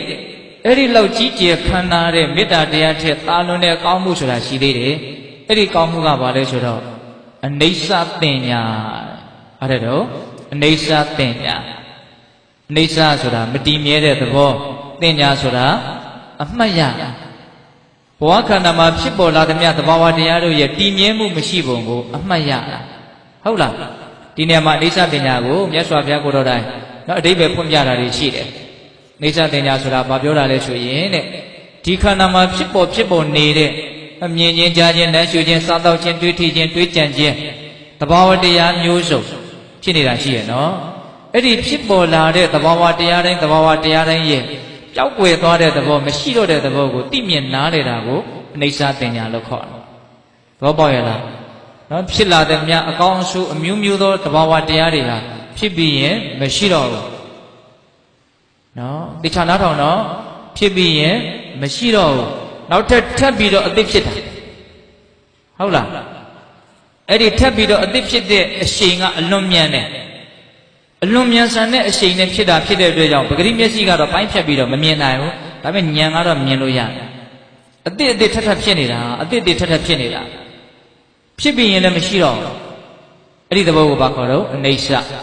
အဲ့ဒီအနိစ္စကိုသိမြင်နားလည်မယ်ဆိုရင်ဒါပါလေအနိစ္စတင်ညာအဲ့ဒီအနိစ္စတင်ညာသည်ကောင်းမှုတွေထဲမှာထိတ်ဆုံးမှရှိတယ်သူ့ကိုဘယ်လောက်ထိမြတ်စွာဘုရားတန်ဖိုးထားပြီးတော့ဟောထားလဲဆိုလို့ရှိရင်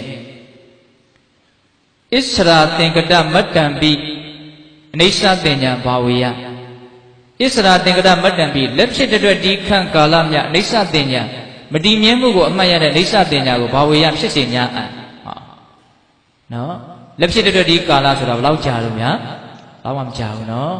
အဲ့ဒီလောက်အချိန်တိုလေးတွင်းမှာဖြစ်စေမယ်ဆိုရင်တော့အလွန်တန်ဖိုးကြီးတဲ့ကောင်းမှုကြီးကို ပြုရရောက်တယ်သူ့ဘယ်နေရာမှာထားတော့ထိတ်ဆုံးမှာထားတာနော်နံပါတ်5နေရာနောက်ဆုံးနေရာမှာသူရှိတယ်ဟုတ်လားဒါကြောင့်အဲ့ဒီကုသိုလ်ကောင်းမှုကိုမိမိတန်တာမှာတည်အောင်ကြိုးစားဖို့မလိုဘူးလားနော်ဘဝခန္ဓာမှာဖြစ်ပေါ်လာတဲ့တရားတွေရဲ့မတည်မြဲတဲ့သဘောကိုကောင်းကောင်းနားလည်အောင်သဘောပေါက်အောင်ကြိုးစားရမယ်ပြီးပြီးပြင်းပြင်းနားလည်ခြင်းနဲ့ဆိုရင်တော့ဒီလိုတရားစကားကိုနားထောင်နေုံလောက်နဲ့တော့မလုံလောက်စဉ်းစားနေုံမျှနဲ့လည်းမပြည့်စုံဒီခန္ဓာမှာဖြစ်နေတဲ့သဘာဝတရားတွေရဲ့မတည်မြဲမှုအနိစ္စကိုပြီးပြီးပြင်းပြင်းသိကျင်တယ်ဆိုလို့ရှိရင်တတိပဋ္ဌာန်ဘာဝနာတရားကိုစွဲစွဲမြဲမြဲပွားများမှသာနဲ့သိရလိမ့်မယ်ဟုတ်လားတတိပဋ္ဌာန်တရားဆိုတာပေတတို့နားလည်ရနော်ကိုယ်ခန္ဓာမှာဖြစ်เสียအကြောင်းရှိလို့ဒလဇတ်ဖြစ်ပေါ်နေတဲ့ယုံနံသဘာဝတရားတွေကိုဖြစ်တိုင်းမှန်မှန်ကန်ကန်အောက်မေ့အမှတ်ရပြီးတော့နေတဲ့အလေးကျင့်ကိုတတိပဋ္ဌာန်ဘာဝနာလို့ပြောတာဟုတ်လားကောင်းတာတွေပဲဖြစ်ဖြစ်ဆိုတာတွေပဲဖြစ်ဖြစ်ကိုဖြစ်ချင်တာတွေပဲဖြစ်ဖြစ်ကိုမဖြစ်ချင်တာတွေပဲဖြစ်ဖြစ်ဘာပဲဖြစ်ဖြစ်ဖြစ်တာတွေကိုဘက်လိုက်မှုကင်းဖြစ်နေတဲ့အတိုင်းလေးတိနေအောင်ကြိုးစားတာကိုတတိပဋ္ဌာန်ဘာဝနာပွားများလို့ခေါ်တယ်ဟုတ်လားမြင်တာတွေပဲဖြစ်ဖြစ်ကြားတာတွေပဲဖြစ်ဖြစ်အနံ့ရတာတွေပဲဖြစ်ဖြစ်ရတာတွေစားတော့တာပဲဖြစ်ဖြစ်အတွေ့အထိတွေတွေ့ထိရတာပဲဖြစ်ဖြစ်အကောင်းအဆိုးအမျိုးမျိုးတွေးကြံနေတာပဲဖြစ်ဖြစ်ဘယ်နှမျိုးပြောလိုက်တယ်6မျိုးမြင်ကြားနာစာထိတွေးဟုတ်ရလားနော်ဒီ6မျိုးကလွယ်လို့ဘာမှဖြစ်တာမရှိဘူးနော်ဒီ6မျိုးဖြစ်နေတာကိုဘဝလို့ခေါ်တာဟုတ်လားဒီဖြစ်နေတဲ့သဘာဝတရားတွေအပေါ်မှာဘက်လိုက်မှုမရှိဘဲနဲ့ဖြစ်နေတဲ့အတိုင်းလေးဖြစ်စေအခိုက်အတန့်လေးမှာတတိထားပြီးတော့သိနေအောင်ကြိုးစားတာအဲ့ဒါဘာခေါ်တော့တတိပဋ္ဌာန်ဘာဝနာပွားများတယ်လို့ခေါ်တာဟုတ်လားအဲ့ဒါကိုဇွဲလုံးလားဝိရိယနဲ့ထက်တန်ကြိုးစားမယ်ဆိုရင်ဩဘာပဲဖြစ်လာဖြစ်ပြီးရင်မရှိတော့ပါလားလို့အနိစ္စသဘောကိုအဲ့ဒီပုဂ္ဂိုလ်ကောင်းကောင်းသိနိုင်ထက်ဖြစ်နေတာပါလားဖြစ်ပြီးရင်လည်းပဲမရှိတော့ပါလားလို့သိနိုင်သဘောပေါက်ရဲ့လားနော်အဲ့ဒီအချက်ကိုအခုဦးဇင်းတို့စိန်တာမယဉာဏ်ထက်တန်ဖို့အတွက်နည်းနည်းလေးပြောကြည့်မယ်နော်ဘာဝနာမယဉာဏ်နဲ့သိကျင်တော့အာထုမကိုရမှာဟုတ်လားစိန်တာမယဉာဏ်ထက်တန်ဖို့အတွက်နည်းနည်းပြောကြည့်မယ်အခုဦးဇင်းရဲ့နှုတ်ကထွက်နေတဲ့အတန်ဒါပရမတ္ထရုပ်တဘာဝအစစ်နော်အဲ့ဒီသဘောလေးကိုတည်တည်ချာချာလေးစဉ်းစားပြီးတော့နားထောင်ကြည့်ဒလဇတ်ဖြစ်တယ်နော်ဖြစ်ပြီးရင်လည်းတောက်လျှောက်မရှိတော့ဘူးသောတော်ကဘုံဘုံတီလာပေးတော့ကဘုံဘုံရဲ့အတန်ကိုတကယ်ကြားလို့နောက်ကနေတကယ်လိုက်ဆိုခဲ့ရတယ်နော်တကယ်ဖြစ်ခဲ့တယ်နော်အခုရှိသေးသလားအဲ့ဒါနည်းနည်းတောင်ဝေးနေသေးတယ်အခုပြောရင်းနဲ့ကိုပဲအခုပြောနေတဲ့စကားရှိသေးသလားအခုရှိသေးသလားလို့မေးတဲ့အတန်ကိုရှိသေးသလားဘယ်ရောက်သွားဘလောက်စိတ်ဝင်စားတဲ့အကောင်းထာဝရပျောက်ကွယ်သွားပြီဘယ်တော့မှပြန်ပြီးတော့မတွေ့နိုင်တော့ဒါအတန်ဟာအနိစ္စဖြစ်တယ်ဆိုတာအလွန်ထင်ရှားလို့လွယ်ကူလို့သူ့ကိုအရင်စပြောကြည့်တာသဘောပေါက်ရဲ့လားအဲ့ဒီလိုပဲဦးဇင်းတို့ဒီအယောင်တွေကိုမြင်ရတယ်ဆိုတာလေမြင်ပြီးသွားတာနောက်ထပ်မြင်တာနောက်အစ်စ်ထပ်မြင်နေတာအစ်စ်ဒလဇက်ထပ်မြင်နေတာဒါပေမဲ့ तू ကအလွန်မြန်နဲ့နှုံးနဲ့သွားတဲ့အခါကျတော့ဒကာသမားတို့ဦးဇင်းတို့တွေကထပ်ဖြစ်တာကိုလည်းသတိမထားမိနိုင်တဲ့အခါကျတော့အမြဲရှိနေတယ်လို့ထင်တယ်အမှန်ကအမြဲရှိနေတာမဟုတ်မြင်ပြီးရင်ပြီးသွားတယ်နောက်ထပ်မြင်တာတခြားစဉ်းစားနော်မြင်ပြီးလို့မို့ဗီဒီယိုစကားတွေတကားပြီးတကားကြည့်နေရတာဟောမြင်ပြီးမပြီးဘူးဆိုရင်နောက်ထပ်စကားတွေထပ်ကြည့်စရာမလိုဟုတ်တယ်မဟုတ်လားစဉ်းစားနော်အဲ့ဒါလိုပဲအနက်နေရတဲ့အရာတွေစားတော့ရတယ်ရှားပြီးရင်ပြီးသွားတာနောက်ထပ်စားမယ်ပေါ့အဲ့ဒါကိုတည်မြဲနေသလားမတည်မြဲဘူးအဲ့လိုပဲအနုအကျဉ်အပူအေးအတွေ့အထိမျိုးစုံတွေ့ထိရတယ်ပြီးသွားတာပဲနောက်ထပ်ပြီးတော့ထိတာပဲအဲ့ဒါလည်းပြီးသွားတာပဲတခြားစဉ်းစားနော်ဒီလိုစဉ်းစားတဲ့ဉာဏ်ဟာအလွန်တန်ဖိုးရှိတယ်နော်ဩဒီလိုလှူတာတန်းတာတွေနဲ့ဘာမှမဆိုင်ဘူးအဲ့ဒီကုသိုလ်ရဲ့တန်ဖိုးကဘာမှမဆိုင်ဘူးဒါကပေးတာပဲဟောကသိတာပဲပေးတာနဲ့သိတာနဲ့တန်ဖိုးချင်းဘာမှမတူဘူးနော်နားလည်ဖို့လိုတယ်နော်အဲ့လိုပဲစိတ်ထဲမှာတွေးနေတဲ့ကြမ်းနေတယ်ပြီးသွားတာကြီးပဲအကုန်လုံးအိုးတောင်သူကတန်ဖိုးမဲ့သေးတယ်လို့ပြောလို့ရတယ်အတွေးကြံမြင်တော့မြင်ခွင့်မရှိဘူးဟိုလိုဒီလိုနဲ့ပြီးသွားတော့တန်ဖိုးမရှိဘူးတုံညာသဘောတန်ဖိုးမရှိဘူးလို့မြတ်စွာဘုရားဟောတယ်နော်တုံညဘာတန်ဖိုးမှမရှိဘူးတုံညဆိုတာတန်ဖိုးမရှိတာကိုပြောတာနော်မြင်တာလည်းမြင်ပြီးတော့တန်ဖိုးမရှိဘူးကြားတာလည်းကြားပြီးတော့တန်ဖိုးမရှိဘူးဒါပေမဲ့အဲ့ဒီပြီးတာကိုဒကာသမားတို့ဦးဇင်းတို့ကမသိဘူးနောက်ထပ်ဖြစ်နေတာတွေကိုအမြဲရှိနေတယ်လို့ထင်တယ်ဘဝမှာဖြစ်နေတဲ့သဘာဝတရားတွေကဘာနဲ့တူလဲဆိုလို့ရှိရင်တဲ့ဖျောင်းနိုင်မီလေးတောင်းနေတာနဲ့တူတယ်ဒါကြောင့်စာထဲကနတိသောတဝိယမြင့်ရည်များစီးဆင်းနေတယ်လို့ဒီပဇာလာဝိယစီမီများတောင်းနေတယ်လို့ဒီလိုဥမာပေးစ ဆိုကြပါစို့ဖျောင်းနိုင်ပြီလေစထွန်းလိုက်တယ်နော်စထွန်းလိုက်လို့တောက်လာတဲ့မီးတောက်ကလေးကဖျောင်းနိုင်ကြီးတစ်တိုင်းလုံးကုန်သွားမှငြိမ်းသွားတယ်လို့သိရင်အဲ့ဒီအတိကဘာတန်ဖိုးမှမရှိဘူးအဲ့ဒါကပဂရိမျက်စိနဲ့တောင်မြင်ရတဲ့ကိစ္စဟုတ်တယ်မဟုတ်လားနော်ဖျောင်းနိုင်ပြီဖျောင်းနိုင်ကြီးကုန်သွားမှမီးငြိမ်းသွားပြီလို့သိတကယ်ဆိုလို့ရှိရင်ဒီမီးဟာအချိန်တိုင်းငြိမ်းတယ်အချိန်တိုင်းအသစ်ထပ်တောက်အဲ့ဒါကိုမြင်ဖို့လိုအချိန်တိုင်းအသစ်တောက်ပြီးတော့အချိန်တိုင်းငြိမ်းတယ်အဲ့ဒီလိုအခုပဲငြိမ်းပြီးတော့အခုပဲတောက်တယ်အခုပဲငြိမ်းပြီးတော့အခုပဲတောက်တယ်ဆိုတဲ့အဲ့ဒီလောက်မြင်တာကိုဒီမျက်စိကပိုင်းဖြတ်ပြီးတော့မမြင်နိုင်ဒါပေမဲ့ဉာဏ်ကတော့မြင်နိုင်တော့ပေါ့လားဉာဏ်ကဘယ်လိုမြင်နိုင်တော့အရင်ပြောမယ်နော်စထွန်းလိုက်တဲ့အချိန်မှာတောက်တဲ့မီးတောက်သည်ဖျောင်းနိုင်လက်တစ်လောက်ကုန်တဲ့အချိန်မှာတောက်တဲ့မီးတောက်ဟုတ်သေးသလားမဟုတ်တော့ဘူးဆိုတာတော့သိတယ်တက်တည်ဘလို့ပြမလဲဒါကြတော့နည်းနည်းခက်သွားပြီနော်စထွန်းလိုက်တဲ့မီးတောက်ဒီဖျောင်းနိုင်လက်တစ်လောက်ကုန်သွားတဲ့အချိန်မှာတောက်တဲ့မီးတောက်မဟုတ်တော့ဘူးမဟုတ်ဘူးဆိုတာကိုတက်တည်ဘလို့ပြမလဲဘလို့တက်တည်ပြမလဲဆိုလို့ရှိရင်မီးစာနဲ့စီနဲ့မတူလို့တော့ပေါ့လားစထွန်းလိုက်တဲ့မီးတောက်ကမီးစာနဲ့စီနဲ့ကိုသူတခါတည်းလောင်ကျွမ်းပြလိုက်တယ်နော်လက်တစ်လောက်ကုန်တဲ့အချိန်မှာအဲ့ဒီမီးစာနဲ့စီနဲ့ကရှိသေးသလားမရှိတော့ဘူးနော်အဲ့ဒါဘယ်ရောက်တော့မှတော့မသိတော့ဘူးနောက်ထပ်စီအစ်စ်မီးစာအစ်စ်ကိုဆွဲလောင်တာနော်အဲ့ဒါကြောင့်မလို့မီးဟာအချိန်တိုင်းပါလေအစ်စ်ဟုတ်တယ်မဟုတ်လားအချိန်တိုင်းအစ်စ်ပဲနော်မျက်စိကအဲ့ဒါကိုမြင်လားမမြင်ဘူးမျက်စိကအမြဲတောင်းနေတယ်လို့ပဲမြင်တကယ်တမ်းကအမြဲတောက်သလားမတောက်ဘူးအမြဲသေးပြီးတော့အမြဲထက်ပြီးတော့တောက်တာလားဖြစ်တယ်ငကိုမီးတောက်မဟုတ်မီးတောက်တစ်ခုတည်းမဟုတ်ဥမာဦးဇင်းတစ်ခုထပ်ပြောမယ်နော်ခုမြို့ထဲမှာ LED မီးလုံးလေးတွေနဲ့ဆိုင်းဘုတ်တွေလောက်ထားတာမရှိဘူးလားအဲ့ဒီဆိုင်းဘုတ်တွေကိုကြည့်ကြည့်နော်စာလုံးတွေကကြီးသွားလိုက်သေးလာသေးသွားလိုက်ကြီးလာလိုက်နော်နီးလာလိုက်ဝေးသွားလိုက်ထောင်လိုက်လဲလိုက်အမျိုးမျိုးဖြစ်ချင်တိုင်းဖြစ်ဟုတ်လားဒါပဂရိမျက်စိကပေးနေတဲ့သတင်းပေါ့နော်အဲ့ဒီသတင်းမှန်သလားလို့သေချာကြည့်ရင်မမှန်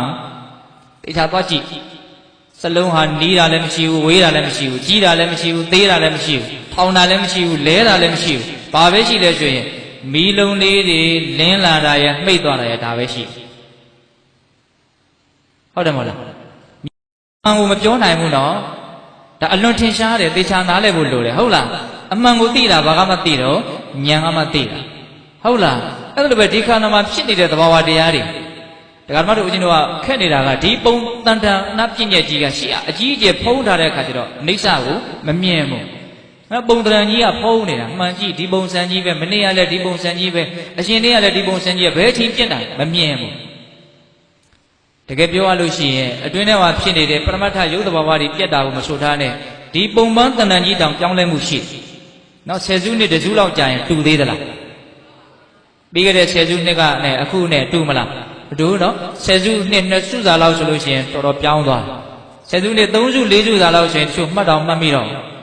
နောက်9စု10စုစာလောက်ဆိုရင်တော့တော်တော်ကိုရွယ်ပြီးတော့တကယ်ကိုပဲဘာဖြစ်သွားတော့စိတ်ပြည့်စရာပုံဖြစ်သွားတယ်ဘယ်ချိန်ပြောင်းသွားလဲဘယ်ချိန်ပြောင်းလဲအချိန်တိုင်းပြောင်းတာဘယ်ချိန်ရလို့မဟုတ်အချိန်တိုင်းကိုပြောင်းတာတူညီစွာပြောင်းတယ်အချိန်တိုင်းပြောင်းအဲ့ဒါပဂရိမျက်စိမြင်နိုင်လားအဲ့ဒါကိုမမြင်နိုင်ဘူးဒါပေမဲ့ပြောင်းနေတာကိုဘယ်သူမြင်တယ်ဉာဏ်ကမြင်တယ်အဲ့ဒါကိုသိရင်ဘာခေါ်တော့အိဋ္ဌပညာအလွန်တန်မှုကြီးရနော်ဒါကြောင့်မလို့ဦးဇင်းတို့ကဒါကိုစွမ်းအားရှိသလောက်ကြိုးစားပြီးတော့ရှင်းပြတယ်နော်ဘုရားမှုရှိတဲ့တန်ဃာတွေကိုကြောင်းကြီးဆောက်ပြီးတော့လှူနိုင်ဖို့ဆိုတာလွယ်ပါမလားနော်အဲ့ဒီကုသိုလ်ထက်အလွန်အစင်တန်းမြင့်တဲ့အခုကောင်းမှုကြီးရအောင်မလုပ်တဲ့မို့လားလုပ်တဲ့နဲ့နော်ဟုတ်တယ်မို့လားဒါကြောင့်မြတ်စွာဘုရားဦးဇင်းတို့ဒီကနေ့ကတည်းမှာနော်ဒီလက္ခဏာဝတ်ထဲမှာဟောထားတာတခုရှိတယ်နော်လောရကံရတာခရီးကထတွေအယံများပြီးတော့အကျိုးကျေးဇူးကြတော့ရတာနဲတာရှိတယ်လောရကံရတာတတ်တာပြီးတော့အကျိုးကျေးဇူးရတာအများကြီးများတော့တာတွေရှိတယ်လှုပ်တက်ဖို့လိုတယ်နော်ကောင်းမှုကဘာလှုပ်တက်ဖို့လိုတော့လှုပ်တက်ဖို့လိုတယ်နော်ဒါကြောင့်ဦးဇင်းတို့ဗမာစကားပုံတစ်ခုရှိတယ်နော်အစင်မတက်တော့ဆန်းလျက်နဲ့မလှဟုတ်လားအငှင်မတက်တော့ပန်းလျက်နဲ့မရနော်အစင်မတက်တော့ဗါတယ်ဆန်းလျက်နဲ့မလှအစင်တော့ဆင်သားတာပဲမတက်တဲ့အခါကျတော့ဆန်းတော့ဆန်းတယ်သို့တော့လှတော့မလှ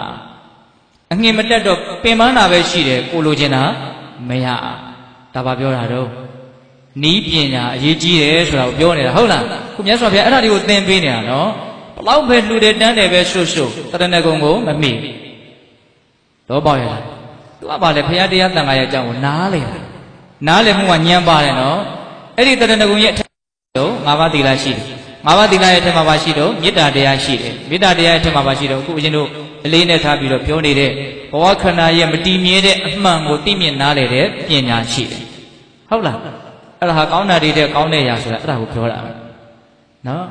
်အဲ့ဒီအကောင်းဆုံးအရာနဲ့မလွဲချော်နိုင်မလွဲချော်စေဖို့နော်အဓိကတရားဓမ္မတို့ဦးဇင်းတို့ဦးစားပေးပြီးတော့လုံနိုင်ကြဖို့မလိုဘူးလားနော်အကောင်းဆုံးနဲ့မလွဲချော်ဖို့အရေးကြီးဆုံးပဲတကယ်တမ်းကဟုတ်တယ်မဟုတ်လားအေးအဲ့တော့ဦးဇင်းတို့ဆက်ပြီးတော့ဒါကမြတ်စွာဘုရားကအနာတပင်တတိကြီးကိုဟောတာကတော့ဒီတင်ပြီးသွားပြီဝေလာမသုတ်တာကဆက်ပြီးတော့ဦးဇင်းတို့ပြောနေတာကဘာလဲဆိုရင်ဒီခန္ဓာရဲ့အကြောင်းကိုမတည်မြဲတဲ့သဘာဝကိုမှန်မှန်ကန်ကန်သိပြီးတော့နေတဲ့အသိဟာဘလောက်တန်ဖိုးရှိသလဲမြတ်စွာဘုရားအဲ့ဒါကိုဘလောက်တန်ဖိုးထားပြီးတော့ဟောသလဲဆိုတာပို့ပြီးတော့ပေါ်လွင်စေဖို့နော်မဂ္ဂဒေဝသုတ်တံဆိုတာလေးကိုအနှစ်ချုပ်ပြီးတော့ဦးဇင်းပြောပြမယ်ဟုတ်လားမဂ္ဂဒေဝဆိုတဲ့ဒီစကားလုံးလေးကပေတရုရဲ့နားထဲမှာယဉ်နေပြီးသား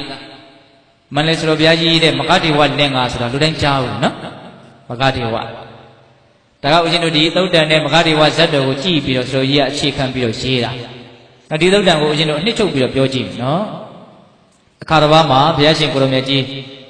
းရှင်အာနန္ဒာနဲ့တကွယဟန်တန်ခါပေါင်းများစွာခြံရံပြီးတော့ဒေသစာရီလှည့်တယ်အဲ့လိုလှည့်တဲ့အခါမှာဦးဇင်းတို့လမ်းမှာဟိုတောလမ်းလေးတစ်ခုမှာမြတ်စွာဘုရားကြွားရင်းနဲ့အဲ့ဒီတောတနေရာကိုကြည့်ပြီးတော့မြတ်စွာဘုရားပြုံးတော်မူမြတ်စွာဘုရားပြုံးတဲ့အခါကျတော့မြတ်စွာဘုရားရဲ့ဒီသွားတော်ကနေပြီးတော့ဩဒါတဖြူတဲ့ရောင်ကြီးကလျှက်စီးလက်တယ်လို့ဝင်ကနေဖြစ်တယ်နော်အဲ့တော့ကြောင့်မလို့ရှင်အနန္ဒာကမြတ်စွာဘုရားပြုံးတာကိုသိတဲ့အတွက်ကြောင့်အကျိုးအကြောင်းမေးတာရှောက်တော့မြတ်စွာဘုရားအနန္ဒာတဲ့ငါဘာကြောင့်ပြုံးရတာလဲဆိုရင်ဟောဒီနေရာမှာတစ်ချိန်လုံးကငါဘုရားအလောင်းတော်ဟာအလွန်ကြီးကျယ်မြင့်မြတ်တဲ့လမ်းစဉ်အကျင့်လမ်းစဉ်ကိုချမှတ်ပြီးတော့တိုင်းပြည်ရဲ့နော်ကောင်းကျိုးချမ်းသာကိုအများကြီးဆောင်ရွက်ခဲ့တဲ့ဘုရင်တစ်ပါးဖြစ်ခဲ့ဘူးတဲ့အဲ့ဒါကိုငါအမှတ်ရလို့မြတ်စွာဘုရားပြုံးတဲ့အကြောင်းအဲ့ဒီမှာမြတ်စွာဘုရားအမိန့်ရှိပြီးတော့မဂ္ဂဒေဝသုတ်တံဟောတာနောက်တစ်ခုသောဘဝတုန်းကအဲ့ဒီနေရာမှာဘုရားလောင်းဟာမဂ္ဂဒေဝလို့အမည်ရတဲ့မင်းကြီးတစ်ပါးဖြစ်ခဲ့တယ်မိထီလာပြည်နော်မဂ္ဂဒေဝမင်းကြီးအဲ့မင်းကြီးကသူ့ရဲ့ခေါင်းကဆံပင်ကိုနော်ဖြီးလိမ်ပြုတ်ပြင်ပေးရတဲ့စတ္တာတဲ့ဆိုတာရှိတယ်ဟုတ်လားအဲ့ဒီစတ္တာတဲ့ကိုမင်းကြီးကမှားတယ်ဘာမှားလဲဆိုတော့ငါရဲ့ခေါင်းမှာဆံပင်ပြူတပင်ပေါက်တာတွေ့လို့ရှိရင်မင်းကားကိုပြောလို့မှားထားတယ်အဲ့တော့မဂ္ဂဒေဝမင်းကြီးကအလွန်အသက်ရှည်တယ်အဲ့ဒီခေတ်ကလူတွေအကုန်လုံးကအသက်ရှည်တယ်ဘယ်လောက်ထိအသက်ရှည်လဲဆိုလို့ရှိရင်တဲ့နော်ကလေးဘဝနဲ့နှစ်ပေါင်း8400လောက်နေတယ်အိရှင်မင်းသားဘဝနဲ့နှစ်ပေါင်း8400နေတယ်တိုင်းပြည်အုပ်ချုပ်မင်းလုပ်ပြီးတော့ပြည်ရှင်မင်းဘဝနဲ့နှစ်ပေါင်း8400နေတယ်နောက်ယတိယဟန်ဝစ်ပြီးတော့ဇမဝိရာတရား၄ပါးကိုပွားများပြီးတော့ဇံအဘိညာဉ်ရပြီးတော့နှစ်ပေါင်း8400နေတယ်8400ဘယ်နှကြိမ်တော့၄ကြိမ်အလွန်တန်းရှိတယ်နော်အဲ့ဒါဦးဇင်းတို့ဘုရားလောင်းကအဲ့ဒါသူရှင်မင်းဖြစ်ပြီဆိုတော့အဲ့ဒီသတ္တာတဲ့ကိုဆပင်ပြူတပင်ပေါက်လို့ရှိရင်သူ့ကိုပြောဖို့မှားပြီးတော့ဒီလိုနဲ့နေတယ်ပေါ့အဲ့တော့နောက်ကာလတွေအလွန်ကြာလာတဲ့အချိန်နှစ်ပေါင်းအလွန်များလာတဲ့အချိန်မှာအဲ့ဒီသတ္တာတဲ့ကဘုရားလောင်းရဲ့ခေါင်းကိုဖီးလိမ်ပြင်ဆင်ပေးရင်းနဲ့ဆပင်ပြူတစ်ချောင်းပေါက်တာကိုမြင်တဲ့အခါကျတော့မင်းကြီးရဲ့ခေါင်းမှာဆပင်ပြူတစ်ချောင်းပေါက်နေပြီအဲ့လိုတရုပ်တင်တဲ့အခါကျတော့မင်းကြီးကအေးအဲ့လိုဆိုလို့ရှိရင်အဲ့ဒီဆပင်ပြူကိုရွှေမွေးညက်နဲ့နှုတ်ပြီးတော့ငါရဲ့လက်ထဲကိုထဲလို့ခိုင်းဟုတ်လားအဲ့ဒါနဲ့ဆက်တာတွေကဘုရားလုံးရဲ့ခေါင်းမှာပေါက်နေတဲ့ဆပင်ကိုရွှေမွေးညက်နဲ့နှုတ်ပြီးတော့လက်တော်ကိုတင်ပေးတယ်အဲ့ဒါဘုရားလုံးကအဲ့ဒီဆပင်ကိုကြည့်ပြီးတော့ဆပင်ပြူကိုကြည့်ပြီးတော့အလွန်ကြီးကျယ်တဲ့တံဝေကဉာဏ်ရတယ်တံဝေကဉာဏ်လို့သုံးတယ်နော်တံဝေကဆိုတာထိတ်လန့်တယ်နော်ထိတ်လန့်တာကြောက်ရွံ့အကြောင်းမဲ့သူကဗျံပရာကြောက်တဲ့အကြောင်းမျိုးမဟုတ်ဉာဏ်နဲ့ရှင်တဲ့အကြောင်းမှန်မှန်ကန်ကန်အသိနဲ့ရှင်တဲ့အကြောင်းနော်ကြောက်တဲ့ကြောက်ထိုက်တာကိုကြောက်ဘလောက်ထိသူကြောက်ရွံ့ထိတ်လန့်သွားတော့ဆိုရင်ဒီကုလုံးချွေးတွေကိုရွှဲရွှဲဆူသွားတယ်နော်အဲ့ဒါဝေလဲတော်တွေဘာတွေလဲပြရတယ်အဲ့ဒီဝေလောတော်လဲထားတဲ့စောတော့ဝစ်ထားတာကိုလိမ်ပြီးတော့ညှစ်မယ်ဆိုလို့ရှိရင်ချွေးတွေအောက်ကိုကျတယ်အဲ့လောက်ထိသူထိတ်လန့်သွားတယ်ခဏနေရင်သေမြန်းသေတော့မလားလို့ထင်ရလောက်အောင်အကြီးကျယ်တုံလှုပ်ခြောက်ချရတယ်စာထဲမှာလှလှပပရေးပြထားတာတော့ရှိတာပါလေနော်သေမင်းကမင်းကိုငါနိုင်ပြီဆိုတဲ့အနေနဲ့ငါရဲ့ခေါင်းပေါ်ကိုအလံပြူလာစိုက်တာလို့သူအဲ့လိုထင်တယ်ဟုတ်လားခ ခဏနေရင်သူ့ကိုတင်မင်းကအသေးတတ်တော့မယ်ဆိုတဲ့အနေအထားမျိုးတည်သူ့ရဲ့စိတ်ထဲမှာသေခြင်းတရားကိုအလွန်နီးကပ်စွာမြင်နေတဲ့အဲ့ဒါကဓမ္မတို့ဦးဇင်းတို့လည်းပဲသေခြင်းတရားကိုကြောက်တယ်နော်မကြောက်ဘူးမဟုတ်ဘူးဒါပေမဲ့အလွန်ဝေးကွာတဲ့နေရာမှာပို့ထားတဲ့အတွက်ကြောင့်ထိတ်လန့်မှုဆိုတာမရှိဘူးနောက်တကယ်လို့အလွန်နီးကပ်စွာမြင်မယ်ဆိုရင်မထိတ်လန့်မနေမလားစောကျွေးတွေပါလေပြန်လာဘောတခါတည်းချွေးသီးချွေးပေါက်တွေဇီးကင်းလောက်ထိတောင်ထွက်လာနိုင်တယ်ဟုတ်တယ်မဟုတ်လားတကယ်သိရတော့မယ်ဆိုတာကသိမယ်ဆိုရင်လေဘောပေါက်ရလားအဲ့ဒါနဲ့ဘုရားလောင်းကအဲ့ဒီစတ္တာတွေကိုရွာသားစုပေးတယ်ရွာသားစုပေးဘာလို့တုံဆိုတော့နော်အကြီးဆုံးသားကိုခေါ်ပြီးတော့မှားတယ်ငါသားတဲ့မင်းထီနန်းစည်းစိမ်ကိုတိမ့်ပိုက်ပြီးတော့တိုင်းပြည်အုပ်ချုပ်မင်းလို့ရဲ့ငါကတော့ဟောဒီတရက်ဥယျာဉ်ထဲမှာနော်ရတိဝတ်ပြီးတော့မေတ္တာကရုဏာမုဒိတာဥပေက္ခဆိုတဲ့ဗြဟ္မစုတရား၄ပါးကိုပွားများပြီးတော့ငါနေမယ်အဲ့ဒါမင်းကိုငါမှားခဲ့ကျင်တာကနောက်တစ်ချိန်မှာမင်းလည်းပဲမင်းရဲ့ခေါင်းမှာဆပင်ပြူတစ်ချောင်းပေါက်ပြီးဆိုလို့ရှိရင်မင်းရဲ့အကြီးဆုံးသားကိုထီနန်းစည်းစိမ်အပ်ပြီးတော့မင်းလည်းပဲအဖေရဲ့လမ်းစဉ်ကိုလိုက်ပြီးတော့တောထွက်ပြီးတော့တရားကျင့်ရလို့သားကအဲ့တိုင်မှားခဲ့တာနော်တကယ်လို့မင်းမကျင့်ဘူးဆိုလို့ရှိရင်မင်းဟာအဖေရဲ့အဆုံးစွန်သောယောက်ျားပဲအဖေရဲ့ကောင်းမြတ်တဲ့လမ်းစဉ်ကိုမင်းဟာဖျက်ဆီးတယ်လို့အဲ့တိုင်မှားခဲ့တာနော်အဲ့တိုင်မှားပြီးတော့အဲ့ဒါဘုရားလောင်းကတရက်ဥယျာဉ်ထဲမှာရတိဘဝနဲ့မေတ္တာကရုဏာမုဒိတာဥပေက္ခဒါပေးတဲ့တို့နားလဲပါတယ်ဟုတ်လားမေတ္တာတရားဆိုတာဘာပြောတာတော့တတ္တဝါတွေရဲ့ပုံမှာချမ်းသာစေခြင်းတာကရုဏာဆိုတာဘာပြောတာတော့တတ္တဝါတွေကိုဆင်းရဲဒုက္ခကလွတ်မြောက်စေခြင်းတာမုဒိတာဆိုတာဘာပြောတာတတ္တဝါတွေအစဉ်ပြေတာကိုဝမ်းသာတာဟုတ်လားဥပေက္ခဆိုတာဘာပြောတာတော့တတ္တဝါတွေရဲ့ဆင်းရဲခြင်းချမ်းသာခြင်းဟာသူတို့ပြုထားတဲ့အမှုသူတို့ပြုထားတဲ့အလုပ်တည်တာနဲ့ပရဏကြတဲ့အကြောင်းတရားဖြစ်တဲ့အတွက်ကြောင့်ချမ်းသာအောင်လို့လည်းကိုမတတ်နိုင်ဘူးဆင်းရဲအောင်လည်းကိုမတတ်နိုင်ဒါကြောင့်တတ္တဝါတွေဆင်းရဲခြင်းချမ်းသာခြင်းကြောင့်ဘာတုံ့လှုပ်မှုမှမရှိဘဲနဲ့မြင့်မြတ်သောလိလူရှုမှုနဲ့လိလူရှုနိုင်တာအဲ့ဒါကိုဘာခေါ်တော့ဥပေက္ခသဘောပေါက်ရင်လားအေးအဲ့ဒီဗြဟ္မဝိဟာရတရား၄ပါးနဲ့နေပြီးတော့ဇံပင်ញင်နဲ့နေတာသူကအဲ့ဒါနှစ်ပေါင်း8400လောက်နေပြီးတော့တကယ်နတ်ရဆံသွားတာဒီမှာပြည်ရောက်တယ်အဲ့ဒါသူ့ရဲ့သားကသူ့အဖေမှာခဲ့တဲ့အတိုင်းပဲသူလည်းပဲဆပင်ပြူတစ်ချောင်းပေါက်တဲ့အချိန်မှာတောထွက်ပြီးတော့ရသေးဝင်နိုင်တယ်သူ့ရဲ့သားကြီးကိုထိနှန်းစည်းစိမ်အပ်ပြတာအဲ့ဒါဦးဇင်းတို့သားစဉ်မြေးဆက်ဒီဘိုးဘွားတွေရဲ့လမ်းစဉ်ကိုသူတို့လိုက်ကြတယ်ဖောက်ပြတဲ့လူမရှိဘူးအဲ့ဒါဦးဇင်းတို့ဘယ်လောက်ထိကြားသွားတော့ဆိုရင်မင်းဆက်ပေါင်းတောင်းချီပြီးတော့ကြာဟုတ်လားအဲ့ဒီလိုနဲ့ဦးဇင်းတို့နောက်ဆုံးမင်းဆက်ဒီမြင့်မြတ်တဲ့လမ်းစဉ်ကိုဖောက်ပြမဲ့နော်ဖခမဲတော်တို့ရဲ့လမ်းစဉ်ကိုမလိုက်ဖဲနဲ့အဆုံးစွန်သောယောက်ျားလုံးမဲ့နော်ဘယင်ရဲ့လက်ထက်ကိုရောက်တော့အဲ့ဒီအချိန်မှာဦးဇင်းတို့ဘုရားလောင်းကနော်ဗြဟ္မပြည်မှာဗြဟ္မာဖြစ်နေတယ်လို့ဆိုတယ်အဲ့တော့ဗြဟ္မာကြီးကသူကလှမ်းကြည့်တယ်တဲ့ဒီမင်းဆက်ကတော့အစဉ်လာကောင်းကိုဖျက်ဆီးတော့မယ်အဲ့လိုဆိုလို့ရှိရင်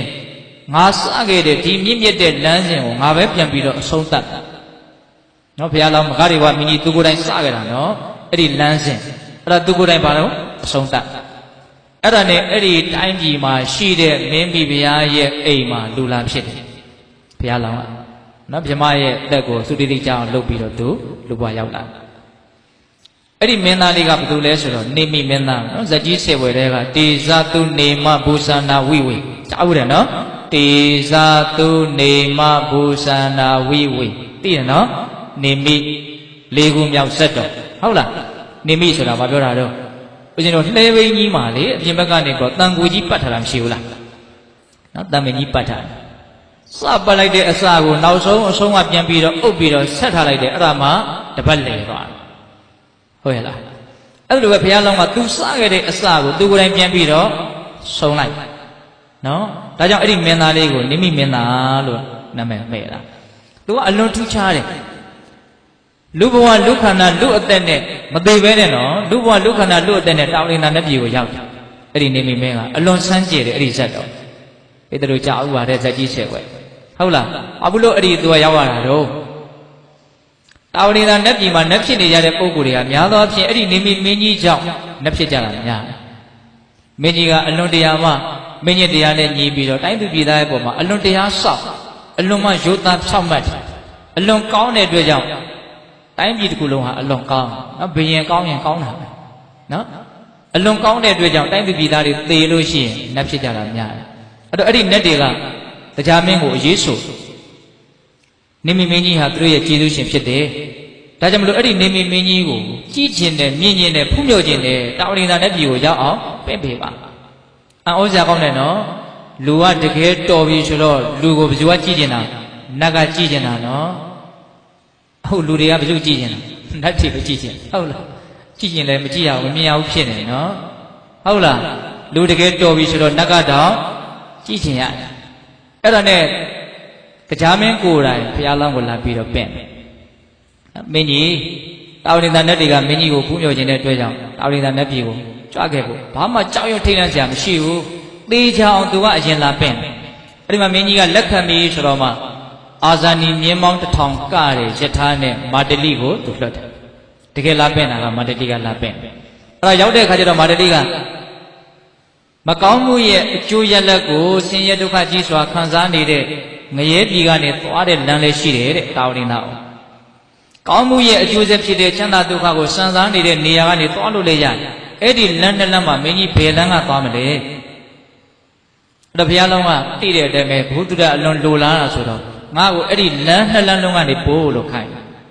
အဲ့ဒါပထမငရဲပြည်ကနေအရင်သွားတာအလွန်အံ့ဩစရာကောင်းတဲ့ဇတ်တော်နော်အဲ့ဒါငရဲပြည်ကိုရောက်ခနေကြတော့မာတလိကဘာပြောဆိုမင်းကြီးနည်းနည်းပူနွေးတဲ့သဘောလေးဖြစ်သွားမယ်ဒါပေမဲ့စိုးရင်ကြမရှိပါဘူးနော်နတ်တို့ရဲ့တကူအာနိသင်နဲ့ဘာဒုက္ခမှရောက်เสียအကြောင်းမရှိဘူးဆိုတော့မင်းကြီးကိုပင့်သွားတာဒါဟိုရောက်တဲ့အခါကျတော့ဆင်းရဲဒုက္ခကြီးစွာခံစားရတဲ့ငရဲသူငရဲသားတွေဘာကြောင့်ဒီလိုဒုက္ခတွေခံစားရတာလဲကိုမေးတိုင်းမာတလိကအကုန်လုံးဖြေပေးတာဒါဦးဇင်းတို့နိမိတ်ဇတ်တဲမှာအဲ့ဒီငရဲကန်းကိုအကျေတင်ဝပြထားတာရှိတယ်ဒါပေမဲ့လူတော်များများကဒီငရဲပြည်နဲ့ပတ်သက်လို့ရှိရင်ဒန္တာကြီးသဘောမျိုးလို့ထင်ကြတာရှိတယ်နော်ဒါတွေကိုသိပြီးတော့တချို့မယုံကြတာရှိတယ်ဟုတ်လား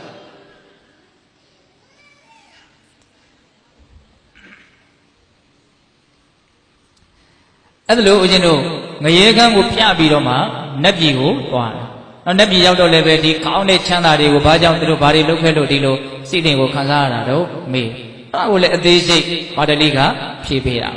။ဒါပြောရင်ကနတ်ပြည်ကိုအဲ့ဒီမင်းကြီးလူဘဝလူအသက်မသေးဘဲနဲ့ရှောက်ရတယ်။အဲ့ဒါ9ရက်လောက်နေပြီးတော့မှသူ့ကိုလူပြည်ကိုပြန်ပို့ဖို့ပြောတော့အဲ့ဒါလူပြည်ရောက်တော့သူကိုယ်တိုင်တွေ့ကြုံခဲ့တဲ့အတွေ့အကြုံနော်ငရဲကန်း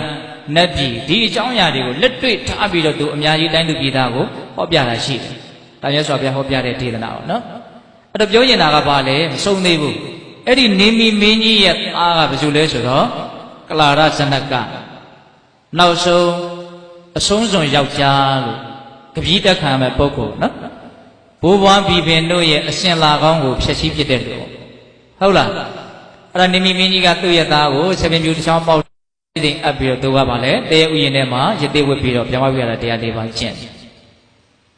အဲ့ဒါဖေကြီးကဇန်ဒီမာရီရပြီးတော့နောက်ကြဆန်ကတော့ကုံသွားတယ်။အဲ့ဒီကလာရဇနကနော်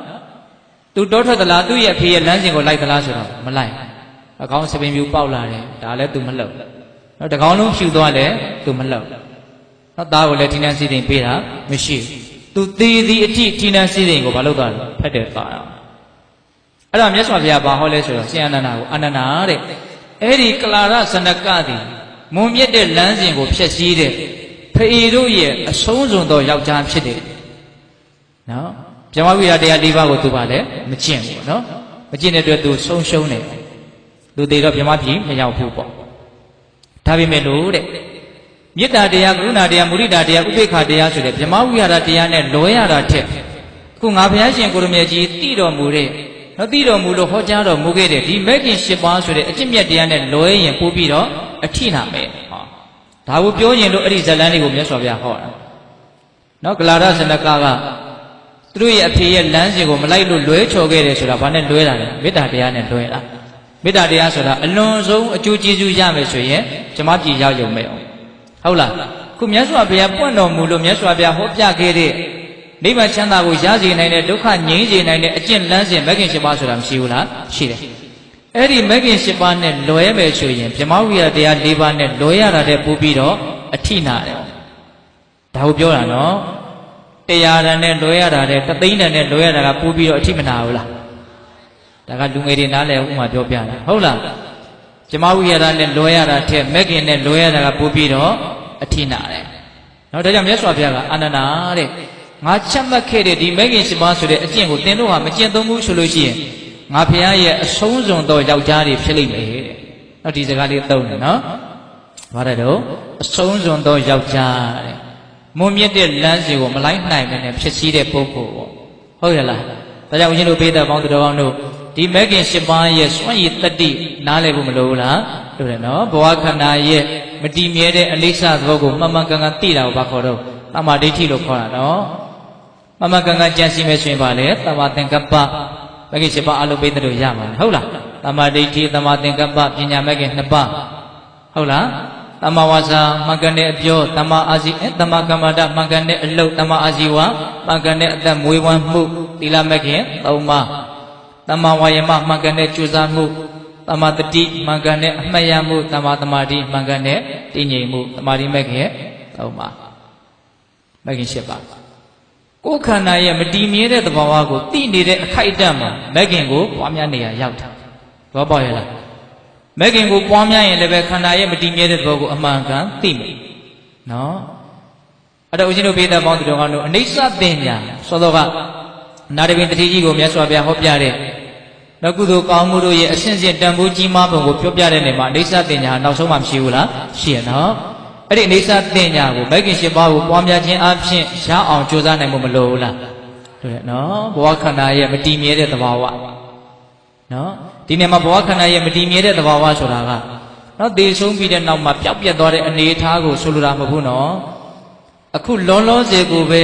မြင်ရင်းနဲ့ကြားရင်းနဲ့အနန္တိရရင်းနဲ့စားရင်တောင်းရင်နဲ့တွေ့ရင်ထီရင်တွေးရင်ကြံရင်နဲ့တောက်လျှောက်ကုံကုံလိုက်နေတဲ့သဘောပြီးဆုံးလိုက်နေတဲ့သဘောအစ်စ်ထက်ဖြစ်လာတဲ့သဘောအဲ့ဒီအစ်စ်တို့ဒီလည်းပဲတောက်လျှောက်ကုံဆုံးလိုက်နေတဲ့သဘောဒါတွေကိုသိမှမြင်မှနေစာကိုသိတယ်လို့ဆိုရမှာသဘောပေါက်ရလားနော်အဲ့ဒီအချက်ကိုတကယ်သိမယ်ဆိုရင်အလွန်ကြီးကျယ်တဲ့ကောင်းမှုကြီးကိုပြုရမရဘူးလားရောက်တယ်ဒီအိဋ္ဌသင်ညာကိုပြင်းပြင်းရခြင်းဘယ်လိုလုပ်ရမလို့တတိပဋ္ဌာန်ဘာဝနာကိုပွားအောင်နော်စောစောကပြောခဲ့တယ်ဟုတ်လားအခုပြောနေတာကတော့စိတ်ဓာတ်မြညာထက်တန်ရုံလောက်ပဲဦးဇင်းတို့ပြောတာပါဟုတ်လားဒါကြောင့်ဥက္ခန္ဓာမှာဖြစ်နေတဲ့သဘာဝတရားတွေကိုဖြစ်တိုင်းအောက်မေ့ပြီးတော့နေခြင်းလို့ဆိုတဲ့သတိပဋ္ဌာန်ဘာဝနာကိုကြိုးစားသတိပဋ္ဌာန်ဘာဝနာကိုကြိုးစားခြင်းအပြင်မတည်မြဲတဲ့အိဋ္ဌသဘာဝကိုမသိနိုင်ဘူးလားသိနိုင်တယ်အိဋ္ဌကိုသိခြင်းအပြင်အလွန်ကြီးကျယ်မြင့်မြတ်တဲ့ကောင်းမှုကြီးကိုပြုရမရဘူးလားရောက်တယ်နောက်အိဋ္ဌကိုသိလို့ရှိရင်အောက်ဆုံးမဲ့ညာဖိုးညာအစဉ်စဉ်ဉာဏ်ပညာတွေရင့်ကျက်ပြီးတော့နိဗ္ဗာန်ချမ်းသာကိုမျက်မှောက်ပြုပြီးတော့ဒုက္ခကတိငြိမ်းရတဲ့အဆင့်ထိတောင်မရောက်နိုင်ဘူးလားရောက်နိုင်တယ်အဲ့ဒီအဆင့်ထိသွားနိုင်မှသာလေဒကာသမားတို့ဦးဇင်းတို့တွေဟာနော်ကောင်းတာတွေကအကောင်းဆုံးကိုရအောင်ယူနိုင်တဲ့ပုဂ္ဂိုလ်လို့ဆိုရမှာဟုတ်လားဒါကြောင့်ဦးဇင်းတို့ဒီကနေ့ညတရားကောင်းခြင်းပေးလိုက်တာကဘာတဲ့တော့ကောင်းတာတွေထဲကောင်းတဲ့အရာဟုတ်လားကောင်းမှုမြတ်လို့ကောင်းအောင်ကြိုး၍ကောင်းကျိုးကို၌တည်စေမင်းကောင်းကျိုးချမ်းသာကိုရကျင်တယ်ဆိုရင်ကောင်းမှုတည်းဟူသောအကြောင်းတရားနဲ့ကင်းပြီးတော့မရနိုင်ကောင်းမှုကလည်းအမျိုးမျိုးရှိတယ်နော်အဆင့်အမျိုးမျိုးမရှိဘူးလားရှိတယ်အဲ့ဒါတွေကိုဒီကနေ့ညဦးဇင်းတို့အသေးစိတ်ပြောလိုက်တာပဲဟုတ်တယ်မဟုတ်လားဒါနာကောင်းမှုမျိုးစုံမှာတောင်မှအဆင့်အမျိုးမျိုးမရှိဘူးလားလူတဲ့တန်းတဲ့ပုဂ္ဂိုလ်ရဲ့စိတ်စေတနာစင်ကြယ်ခြင်းမစင်ကြယ်ခြင်းကိုအခြေခံပြီးတော့အနှိမ့်အမြင့်ရှိရနော်အလှကံပုဂ္ဂိုလ်အနှိမ့်အမြင့်ကိုပွားချပြီးတော့လည်းပဲအလှဒါနတန်ဖိုးရဲ့အနှိမ့်အမြင့်ကမရှိဘူးလားရှိတယ်အဲ့ဒီဒါနကောင်းမှုအလုံးထဲမှာဘယ်ဒါနကအကြီးကျယ်ဆုံးလဲဘုရားမှုရှိတဲ့တန်ခါကိုကြောင်းဆောက်ပြီးတော့လှူရခြင်းဒီအကြီးကျယ်ဆုံးအဲ့ဒီလောက်ကြီးကျယ်တဲ့ဒါနကောင်းမှုရဲ့အထက်မှာဘယ်ကုသိုလ်ရှိလဲဘယ်ကောင်းမှုရှိလဲကြီးညိုစိမ့်နဲ့ဆောက်တည်တဲ့တရဏဂုံမမေ့နဲ့နော်အဲ့ဒီတရဏဂုံရဲ့အထက်မှာပါရှိလဲကြီးညိုစိမ့်နဲ့ဆောက်တည်တဲ့၅ပါးသီလရှိတယ်အဲ့ဒီ၅ပါးသီလရဲ့အထက်မှာပါရှိလဲမေတ္တာတရားရှိတယ်တတ္တဝါတွေရဲ့ပုံမှာနော်တန်းတူဘာလို့အတောင့်တချက်မှမရှိဘဲနဲ့ချမ်းသာစီလိုတဲ့စိတ်ကိုတန်လေးထားတာမေတ္တာတရားအလွန်ကြီးမားတဲ့အကျိုးအနိသင်ရှိနော်အဲ့ဒီမေတ္တာတရားရဲ့အထက်မှာပါရှိတော့အိဋ္ဌသင်ညာမတည်မြဲမှုကိုသိမြင်နားလဲတာဖြစ်လာတဲ့သဘာဝတရားတိုင်းဟာမရှိခြင်းဖြစ်တာလည်းအဆုံးသတ်သွားတယ်ဒါကိုနားလဲရမယ်ဘာပဲဖြစ်လာပြီးရင်မရှိတော့ထပ်ပြီးတော့ဖြစ်နေတာနော်ဒီလိုနဲ့ပဲနောက်ဆုံးမဖြစ်တော့အကုန်လုံးဖြောက်ကွယ်သွားကြမှာသဘောပေါက်ရဲ့လားအေးအဲ့ဒါကိုသိမယ်မြင်မယ်နားလည်မယ်ဆိုရင်အလွန်ကြီးကျယ်မြင့်မြတ်တဲ့ကောင်းမှုကိုပြုရမရဘူးလားရောက်တယ်ကောင်းတာဒီထက်ကောင်းတဲ့အရာဆိုတာအဲ့ဒီမဂ္ဂင်7ပါးတတိပဋ္ဌာန်တရားဝိပဿနာတရားအနိစ္စကိုသိမြင်နားလည်တဲ့ပညာဒါကိုပြောတာနော်ဟုတ်ရဲ့လား ဒါကြောင့်ပိဿပေါင်းသူတော်ကောင်းတို့ကောင်းတာတွေအများကြီးကိုကြိုးစားအထောက်ရင်းနဲ့ကောင်းမှုကိုမြတ်နိုးပြီးတော့ကောင်းအောင်ကြိုးစားရင်းနဲ့ကောင်းကျိုးတွေမိမိတန်တာမှာတီးအောင်အထောက်နိုင်မှုမလိုဘူးလားလိုပါတယ်နောက်ဆုံးမဉ္ဇဉ်ဘုညံမျက်နှိပ်ပံကိုမျက်မှောက်ပြုတ်နိုင်သည့်အထိနောက်ကောင်းမှုကိုကြိုးစားနိုင်ကြတဲ့သူတော်ကောင်းတွေဖြစ်ကြပါစေလို့ဦးဇင်းတို့ဆန္ဒပြုပြီးတော့ဒီကနေ့ညအဘိဓမ္မာပေါင်းသူတော်ကောင်းတို့ကြိုးစားအထောက်ကြရသောဒါနသီလသမာဓိပညာကုသိုလ်ကောင်းမှုအစွတ်တို့ရဲ့စွမ်းတတ္တိကြောင့်ဘုရားတပည့်တော်တို့သည်မဉ္ဇဉ်ဘုညံမျက်နှိပ်ပံကိုလင်းမြန်ထုတ်ချမျက်မှောက်ပြုရစေကုန်သောဟုပတ္တနာအောင်စုပြုကြကုန်ရာတည်း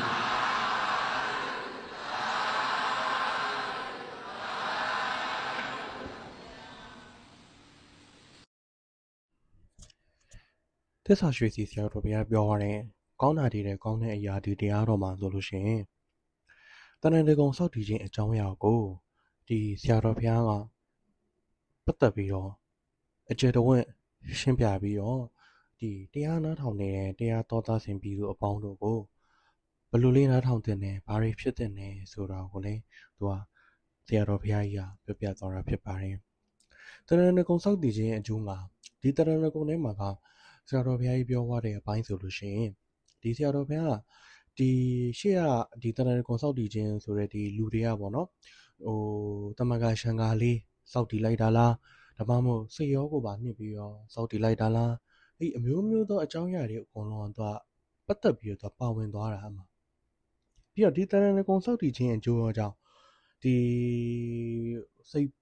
ပါလက်ပါနဲ့စောက်တည်တာဟုတ်တည်ဖြစ်စေမဟုတ်တည်ဖြစ်စေစိတ်ထဲကနေဒါငါရနေပြီးသားပဲလေဘာမှတော့မဟုတ်တော့ပါဘူးလေဆိုတဲ့တွေးလို့ရှိရင်အမှတည်းဘာခွာသွားလဲဆိုတော့ဆရာတော်ဘုရားကြီးပြောသွားတာ